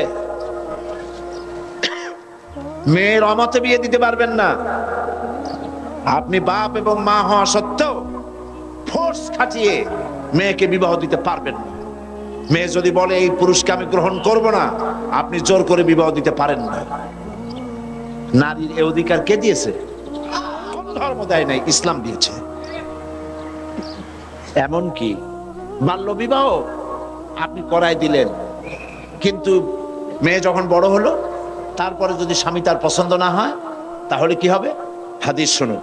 আবু দাউদ শরীফে আসছে, এক যুবতী নারী রাসূল কারীম সাল্লাল্লাহু আলাইহি ওয়াসাল্লামের খেদমতে হাজির হলেন। মহিলা এসে বললেন, ইয়া রাসূলুল্লাহ, আমার ছোট্ট অবস্থা, আমার মা বাপ আমাকে একটা পুরুষের সঙ্গে বিয়ে দিয়েছিল। আমার তখন বিবাহের জ্ঞান, পুরুষ সম্পর্কিত কোনো অভিজ্ঞতা, কোনো জ্ঞান আমার ছিল না। বিয়ে হওয়ার পরে আমার যখন বয়স হয়েছে, এখন দেখছি যে এই পুরুষ আমার পছন্দ নয়। আমি এখন কি করতে পারি? রাসূলুল্লাহ বললেন, এটা তোমার ইখতিয়ার। ইচ্ছে করলে বিয়ে রাখতেও পারো, ইচ্ছে করলে বিবাহ ভঙ্গও করতে পারো। সুবহানাল্লাহ বলবেন না? এর থেকে অধিকার দেবে এনজিওরা, দেবে লম্পটেরা? অধিকার আল্লাহ এবং রাসূল যা দিয়েছে তার থেকে অতিরিক্ত অধিকার কারো দেওয়ার ক্ষমতা নাই। নারীকে বিবাহ করার, স্বামী চয়েস করার, তালাক দেওয়ার সব অধিকার ইসলাম দিয়েছে। এরপরে তারা বলে কি, আল্লাহ নিজেই নারীকে ঠকাইছে। কত বড় শয়তান চিন্তা করতে পারেন? আল্লাহ নাকি নারীকে ঠকাইছে। কিভাবে? একজন নাট্যকার তো বলেই ফেলেছে আল্লাহ অঙ্কে কাঁচা। নাউযুবিল্লাহি মিন যালিক। আল্লাহ ঠকালেন কিভাবে নারীকে? কয় যে একটা ছেলে সমান দুইটা মেয়ে, দুইটা মেয়েতে বাপের যে সম্পত্তি পাবে একটা ছেলেতে তাই পাবে। তাহলে ইসলাম তো, আল্লাহ নিজেই তো মেয়ে লোককে ঠকাই দিল। কপাল পোড়া। দুনিয়ার সব বোঝে, কোরআনের জ্ঞান নাই। পণ্ডিত, তবে মূর্খ পণ্ডিত। কি পণ্ডিত? মূর্খ পণ্ডিত। কোরআনের জ্ঞান নাই, কিচ্ছু নাই, জিরো। কোরআন জানো না, কিচ্ছু জানো না, আল্লাহর কাছে কোনো দাম নাই। মুসলমান দাবি করতে চাও, কোরআন বুঝতে হবে, ঠিক কিনা? কোরআন বুঝতে হবে। তুমি বুদ্ধিজীবী হয়েছো, তাতে কি হয়েছে? তোমার চাইতে বড় বুদ্ধিজীবীর নাম হলো শয়তান। সবচাইতে বড় বুদ্ধিজীবী কে? শয়তান। সে বুদ্ধি দিয়ে আর্গুমেন্ট করছিল আল্লাহর সামনে, তারপর হয়েছে কি? শয়তান হয়ে গেছে। আল্লাহ রাব্বুল আলামিন কোরআন শরীফের ভেতরে তিনি মেয়েদের ব্যাপারে ছেলের চাইতে এক ভাগ কম দিলেন কেন? প্রশ্ন। জবাব হচ্ছে মেয়ে এবং ছেলে, মেয়ে অনেক জায়গা থেকে তার পাওয়ার জন্য জায়গা করে দেওয়া হয়েছে। মেয়ে বাপের সম্পত্তিতে পাবে, মায়ের সম্পত্তিতে পাবে, ছেলের সম্পত্তি থেকে পাবে, ভাইয়ের সম্পত্তি থেকে পাবে, স্বামীর সম্পত্তি থেকে পাবে, স্বামীর কাছ থেকে মহারানা পাবে। মোট 8 জায়গা থেকে নারীর পাওয়ার জায়গা 8টা।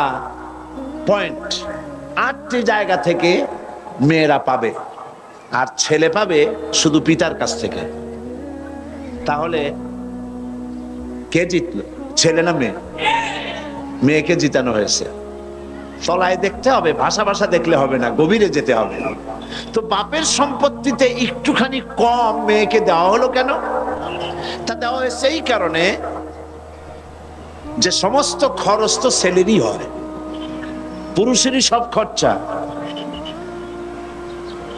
স্ত্রী যদি কোটি কোটি টাকার মালিক হয়, তার কোনো খরচ নাই। খরচ কার? ছেলের, স্বামীর খরচ। সমস্ত খরচই হচ্ছে ছেলে, মেয়ের কোনো খরচ নাই। এরপরে দেখুন, যদি সমান ভাগ করে দেওয়া হতো, তাহলে স্ত্রী স্বামী এই সম্পত্তিটা বিক্রি করে চলে যেত, তাহলে বাপের বাড়ি আর কিছু নাই। এখন যদি এই স্ত্রী তালাক প্রাপ্ত হয় অথবা বিধবা হয়, তাহলে দাঁড়াবে কোথায়? দাঁড়াবার আর কোনো জায়গা থাকবে না। এই জন্য ভাইকে একটা ভাগ আল্লাহ পাক বেশি দিয়ে দিলেন। তোমার এই বোনটা যদি তালাক প্রাপ্ত হয় অথবা বিধবা হয়, তাহলে এর দায় দায়িত্ব তোমাকে বহন করতে হবে, যার জন্য একটু বেশি তোমার দেওয়া হইল। আল্লাহর বিচারের চাইতে তুমি বেশি বোঝো। এরপরে মেয়েদেরকে মহারানা দেওয়া হচ্ছে, বাপের কাছ থেকে পাইছে, মায়ের কাছ থেকে, ছেলের কাছ থেকে, স্বামীর কাছ থেকে। এরপর মহারানা। মহারানা দেওয়া সুন্নত নয়, নফল নয়। ওয়াতুহুন্না উজুরাহুন্না ফারিদা। আল্লাহ পাক বলছেন মহারানার টাকা অবশ্য পালনীয় কর্তব্য হিসেবে আদায় করে দাও। মহারানা আদায় করা ফরজ। মহারানা আদায় করা কি ফরজ? এই ফরজ দায়িত্ব যারা পালন করে না, স্ত্রীও মাফ করে নাই, স্বামীও দায়িত্ব পালন করে নাই। যদি এমনটি হয়, আর যদি স্ত্রী মাফই না করে, কিয়ামতের দিন স্বামীকে জেনাকারের কাতারে দাঁড়াতে হবে। নাউজুবিল্লাহ। মহারানার টাকা আদায় করতেই হবে। এখন কোরআন বলছে মহারানার টাকা তুমি তাকে দিলা, সে টাকা দিয়ে ব্যবসা করলো, কোটি কোটি টাকার মালিক হয়ে গেল। তুমি যদি পর্বত সমতুল্য সম্পদ তোমার স্ত্রীকে দাও, কণা মাত্র ফিরাইয়া নিও না। আল্লাহ চান মেয়ে লোকদের কাছে টাকা থাকুক, পয়সা করি থাকুক, এটা আল্লাহ চান। তাও সুবহানাল্লাহ বলবেন না? ইসলাম ঠকাইলো না জিতাইলো? জিতিয়ে দিয়েছে।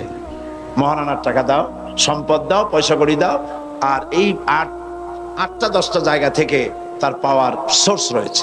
মাঝে মধ্যে বলি আমার মা বোনেরা, আমি মাঝে মধ্যে এভাবে বলি, মেয়ে লোকেরা যদি জানতেন,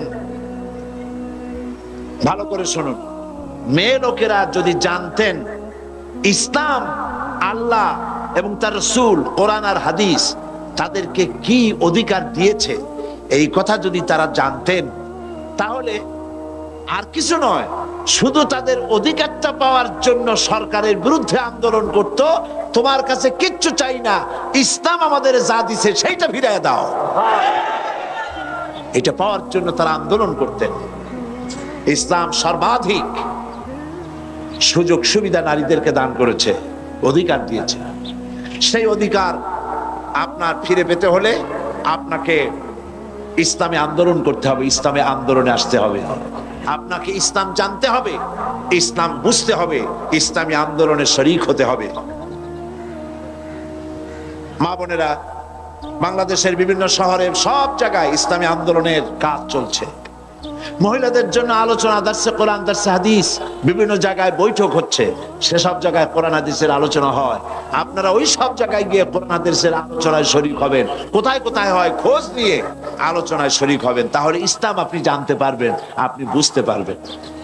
আরেকটি কথা মনে রাখুন, আপনি কিন্তু রাসূলুল্লাহর ওই হাদিস স্মরণ করুন, কুল্লুকুম রাইন ওয়া কুল্লুকুম মাসউলুন আন রায়াতিহি।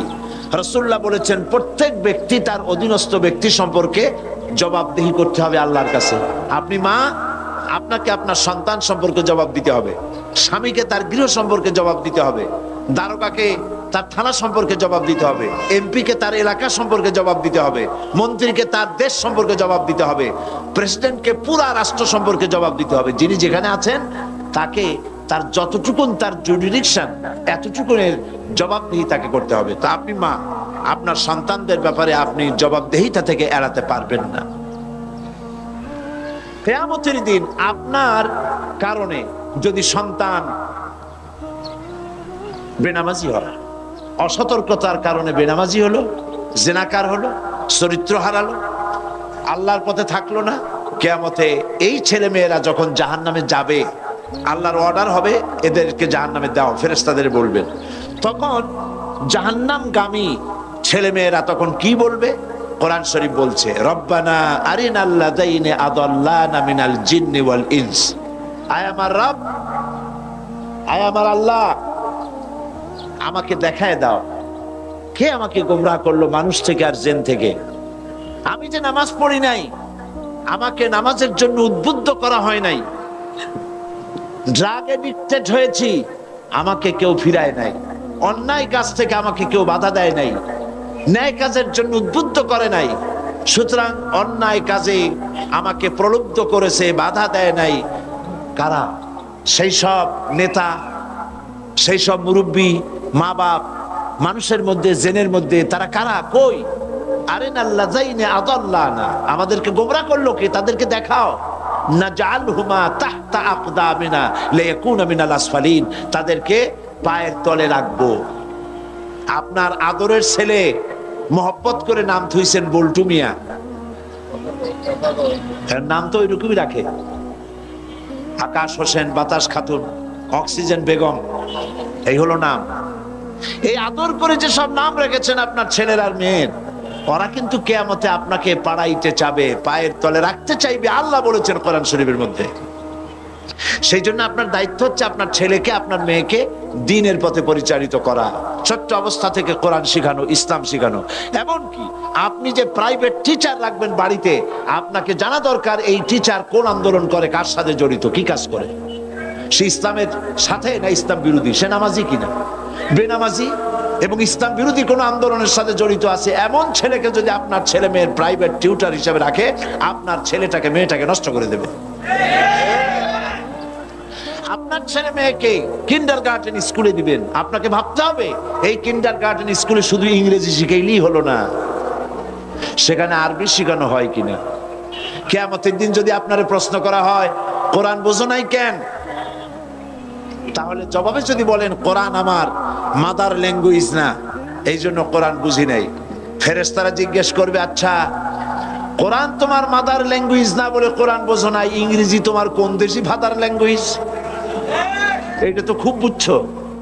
ছোট্ট বাচ্চাকে ইংরেজি শিখাবার জন্য লক্ষ লক্ষ টাকা খরচ করেন, কোরআন শিখাবার ব্যাপারে চেষ্টা করেন নাই, আপনি দায়ী হবেন না? এগুলি চিন্তা করতে হবে। সুতরাং কিন্ডারগার্টেন স্কুলে দিতে গিয়ে আপনাকে খুঁজতে হবে কোন কিন্ডারগার্টেন স্কুলে আপনার বাচ্চাকে নামাজ শেখানো হবে, ইসলাম শেখানো হবে, সালাম শেখানো হবে, মা বাপের প্রতি আদব করা শেখানো হবে, সেইটা খুঁজে খুঁজে সেখানে দিবেন বহু টাকা খরচ করে। ইংরেজি ভাষা শেখার জন্য পাগল হলে চলবে না। তার অর্থ এই নয় যে আমি আপনাদেরকে ইংরেজি শিখতে নিষেধ করেছি, তা ইংরেজি আপনি শিখুন, আপনার ছেলেকেও শিখান, মেয়েকেও শিখান, আপনিও শেখেন, কোনো অসুবিধা নাই। ইন্টারন্যাশনাল ল্যাঙ্গুয়েজ ইংলিশ শিখতে হবে, কিন্তু তার অর্থ এই নয় যে আপনি কোরআন হাদিস বিবর্জিত হয়ে যাবেন, আল্লাহর দ্বীন শিখবার পথ আপনি রাখবেন না। আর বাচ্চা অবস্থা থেকে যদি না শিখান তো শিখবি কি করে, ঠিক কিনা? দেখেন, রবীন্দ্রনাথের গান শিখাবার জন্য, শ্যামা সঙ্গীত শিখাবার জন্য, সারেগামা, পাদানিসা, বাবা নানা, খালু মামা, এইসব সারেগামা শেখাবার জন্য মাস্টার রাখা হয় বাড়িতে, সপ্তাহে 3 ঘন্টা ক্লাস করে, বেতন তার 10,000 টাকা। আর কোরআন শরীফ শিখাইতে যিনি আসবেন, বেতন 500 টাকা, সপ্তাহে প্রত্যেক দিন আসতে হবে, 1 ঘন্টা করে পড়ায় যাবে, 500 টাকা বেতন, 6 মাসের বাকি। তো এতে তো কোরআন শেখা হবে না, শেখা হবে আনাকুম জানাকুম, ঠিক কিনা? কপাল পড়া, কি পড়া? কপাল পড়া। সেই জন্য মা বোনদের বলবো, সন্তানদেরকে ছোট্ট অবস্থা থেকে কোরআন শিখান, হাদিস শিখান, চরিত্র শিখান, দ্বীন শিখান, ঈমান শিখান। মেয়ে যখন একটু বড় হয়েছে, 4 বছর 5 বছর বয়স হয়ে গেছে, আর হাফ প্যান্ট পরাবেন না, ওকে সেলোয়ার পরান, কামিজ পরান। 6-7 বছর বয়স হয়েছে, 8 বছর বয়স হয়ে গেছে, চাদর পরান, শরম শিখান, মেয়েটা বাধ্যগত হবে। আর যদি 10-12 বছর, 13-14 বছর, 15-16 বছর বয়স হয়ে গেছে, জিন্সের প্যান্ট, গেঞ্জি আর শার্ট পরে রাস্তায় নামতেছে, মাথায় বব কাটিং দিয়ে, আপনি কথাও কন না, বেশি দূর যাওয়া লাগবে না, অল্প সময়ের মধ্যে মেয়ে আপনার বাঁধন হারা হয়ে বাঁধনের তালিকায় খাতায় নাম লেখাবে। এই জন্য কন্ট্রোল করার দায়িত্ব আপনার, ঠিক কিনা? আপনার দায়িত্ব, আপনি আপনার মেয়েকে কন্ট্রোল করুন। ছোট্ট অবস্থাতে করতে হবে। বাঁশের কঞ্চি হয়, এই কঞ্চিগুলি নরম থাকে, বাঁশের জন্ম অবস্থায় নরম থাকে, তখন যেমন খুশি তেমন ঘুরানো যায়। কিন্তু বাঁশ যখন বড় হয়ে যায়, যখন পেকে যায়, তখন তাকে আর বাঁকা করা যায় না। বাঁশ বাঁকা করতে গেলে ঠাস ঠাস করে গিরা ফাটিয়া আপনার সোয়াল শুদ্ধ উড়াই ফেলবে। এই জন্য বাচ্চা অবস্থা থেকে তাকে কন্ট্রোল করেন। বড় হয়ে গেলে আর পারবেন না, ছেলে বলবে মা বুড়ি মানুষ তুমি বুঝবা কি, এখন মডার্ন যুগ, পাঙ্কের যুগ। ছেলেরা এখন শুধু মেয়েরাই নাকে ফুল পরে না, ছেলেরাও নাকে ফুল পরা আরম্ভ করছে। নাকে ফুল, কানে ফুল, ঠোঁটের মধ্যেও রিং পরে। আমি ইউরোপে আমেরিকায় দেখছি ছেলেরা ঠোঁটে, জিহ্বায়, নাভিতে বড় বড় রিং পড়েছে, কানের মধ্যে, নাকের মধ্যে। মাথার চুল চতুর্দিক দিয়ে কামাইয়া মাথার উপরে তালপট্টির দ্বীপের মতো বানাইছে। আবার কেউ বা মাথার দুই দিক থেকে চুল কামাইয়া মাথার উপরে তাল পাতার মতো, মোরগের ঝুটির মতো করে তাতে আবার রং মাখছে। কেউ বা তার চুলের পিছনে ছোট ছোট করে ছেটে ওখানে বাড়ির টেলিফোন নম্বর, রোড নম্বর লিখে রাখছে। আমি বলছি শয়তানে যদি এই দৃশ্য দেখে, শয়তান শুধু কানবে আর বলবে আমি শয়তান হয়েছিলাম কি কাজে।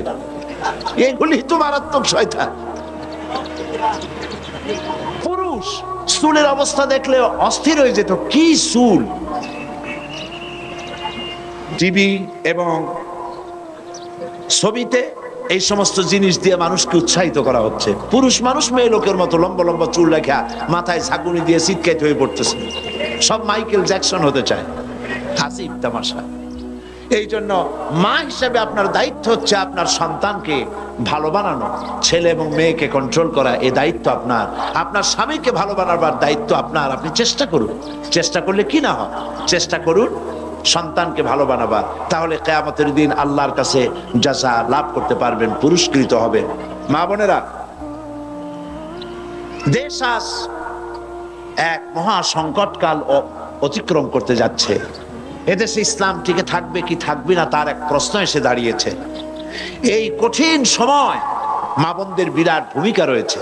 সেই ভূমিকা আপনি বুঝুন, সেই ভূমিকা পালনের জন্য এগিয়ে আসুন। ইসলাম বোঝার জন্য সর্বপ্রথম আমি বলেছি কোরআন শরীফ পড়ুন।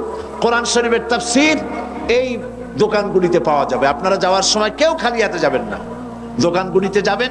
আমি পুরুষদের বলে দেব, অনুরোধ করব, কোন পুরুষ, আমি মোনাজাত করে দেওয়ার পর কোন পুরুষ যেন দোকানগুলিতে যাবেন না, ওখানে মা বোনেরা কেনাকাটা করতে যাবেন। আপনারা আপনাদের পছন্দ মতো বইপত্র কিনে নেবেন, তাফসীর কিনবেন।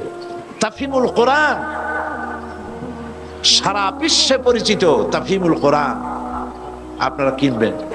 ঘরকে ভালো বানান, মেয়েকে দিন শিখান, ইমান শিখান, চরিত্র শিখান, জাহান্নাম শিখান, পরকাল শিখান। মরা লাগবে এবং পরকালে আল্লাহর সামনে দাঁড়ানো লাগবে, এটা ছেলেকেও শিখান, মেয়েকেও শিখান। মেয়েকে বলেন এই রূপ, এই যৌবন চিরকাল থাকবে না, এক সময় আসবে আমি মা আজ আমার যেমন যৌবন চলে গেছে, চামড়া শিথিল হয়ে গেছে, শরীরটা দুর্বল হয়ে গেছে, তোমার নানি তোমার দাদি তাদেরও রূপ ছিল, যৌবন ছিল, যা দেখে তোমার দাদা আর নানা পাগল হয়েছিল, এখন তাদের রূপও নাই, যৌবন নাই, সব বাটি লেগে গেছে। তোমারও এইরকম হবে, তোমারও এইরকম হবে। সুতরাং যৌবন থাকতে এই শক্তি দিয়ে আল্লাহর ইবাদত করো, নামাজ পড়ো, রোজা করো, পর্দা করো, দিনের উপরে থাকো, চরিত্রবতী হও, কোরআন শেখো, ইসলাম শেখো, হাদিস শেখো। এভাবে করে যদি আপনি বানাইতে পারেন, কিয়ামতের দিন এর জাযা আল্লাহ পাক আপনাদেরকে দান করবেন। বলেন আমিন। আমি আর বক্তব্য রাখতে চাই না। মা বোনেরা যিনি যেখানে দাঁড়ায় আছেন আপনারা বসেন, আমি আপনাদের জন্য মোনাজাত করব। সব মা বোনেরা যার যার জায়গায় বসুন, আমি আপনাদের জন্য এখন দোয়া করব। মোনাজাতের আগে কথা বলতে চাই, ইসলামী পাঠাগার আল্লাহর এক নিয়ামত, বলেন আলহামদুলিল্লাহ। অন্তত বছরে একবার হলেও ইসলামী পাঠাগার আপনাদেরকে সম্মানের সাথে এখানে এনে কোরআন ও হাদিসের কথা শোনায়, বলেন আলহামদুলিল্লাহ। আপনারা মেহেরবানি করে তাদের জন্য দোয়া করবেন, আল্লাহ পাক তৌফিক দান করুন, আল্লাহুম্মা আমিন। মা বোনেরা মোনাজাত করুন, সবাই হাত তুলে দোয়া করুন। ربنا ظلمنا أنفسنا وإن لم تغفر لنا وترحمنا لنكونن من الخاسرين আয় আল্লাহ তাআলা হাজার হাজার মা বোনেরা এবং ভাইয়েরা কষ্ট করে জুমার দিনে দীর্ঘক্ষণ ধরে আমরা তোমার দ্বীনের কথা আলোচনা করেছি, শুনেছি। রব্বুল আলামিন মেহেরবানি করে আমাদের আলোচনার সওয়াব জনাবে মুহাম্মদুর রাসূলুল্লাহ সাল্লাল্লাহু আলাইহি ওয়াসাল্লামের রূহ মুবারকে পৌঁছায় দাও। तमाम পৃথিবীর মাটির নিচে যত মুমিন মুমিনাত শুয়ে আছেন তাদের আরওয়ার পরে সওয়াব পৌঁছায় দাও রব্বুল আলামিন। মা বোনেরা যারা এসেছেন, মা বোনদের জিন্দেগীর সমস্ত গুনাহ খাতা মাফ করে দাও রব্বুল আলামিন। মা বোনদের এমন জীবন যাপন করার তৌফিক দাও যাতে করে কিয়ামতের দিন হযরত আবু বকর, হযরতে আয়েশা, হযরতে খাদিজা, হযরত ফাতেমা তাদের সঙ্গে হাসর নসিব হয়ে যায়। আয় আল্লাহ তাআলা, যে সমস্ত মা বোনদের স্বামী নাই, দুনিয়ায় মারা গেছে, আল্লাহ তুমি তাদের সাহারা হয়ে যাও।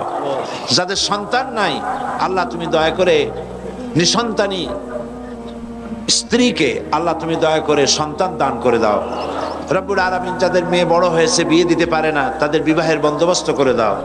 যারা অসুস্থ আছেন, আল্লাহ তাআলা তুমি দয়া করে তাদের রোগ শোক আল্লাহ তুমি মাফ করে দাও। সকলকে শেফায়ে আজেলা শেফায়ে কামেলা দান করে দাও আল্লাহ তাআলা। তুমি আমাদেরকে যে সব সন্তান সন্ততি দান করেছো, সমস্ত সন্তান সন্ততিদেরকে দ্বীনদার ইমানদার পরেজগার বানায় দাও রব্বুল আলামিন। যে সমস্ত স্বামী স্ত্রীর মধ্যে মনোমালিন্য আছে, তাদের মধ্যে তুমি মহব্বত পয়দা করে দাও, ভালোবাসা পয়দা করে দাও আল্লাহ তাআলা। তুমি দয়া করে আজকের এই মাহফিল তোমার দরবারে মঞ্জুর করে নাও। আজকের মাহফিলের শেষ দিন, এই শেষ দিনের মাহফিলকে তোমার দরবারে আল্লাহ পাক তুমি দয়া করে কবুল করে নাও। আমি কয়েক সেকেন্ড আপনাদের জন্য ছেড়ে দিচ্ছি। জুমার দিন দোয়া কবুল হবে। মা বোনেরা মাথা নিচু করে চক্ষু বন্ধ করে আপনারা আপনাদের নিজেদের ব্যথা, নিজেদের দুঃখ কষ্টের কথা নিজেদের ভাষায় আল্লাহর কাছে বলুন।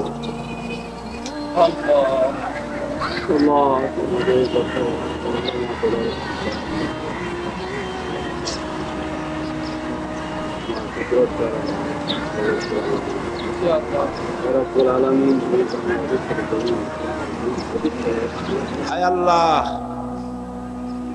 মা বোনেরা ভাইয়েরা যেসব মনের ব্যথা এবং কষ্ট তোমার কাছে আরজি পেশ করেছে, সকলের দিলের দুঃখ দূর করে দাও, দিলের কষ্ট দূর করে দাও আল্লাহ পাক।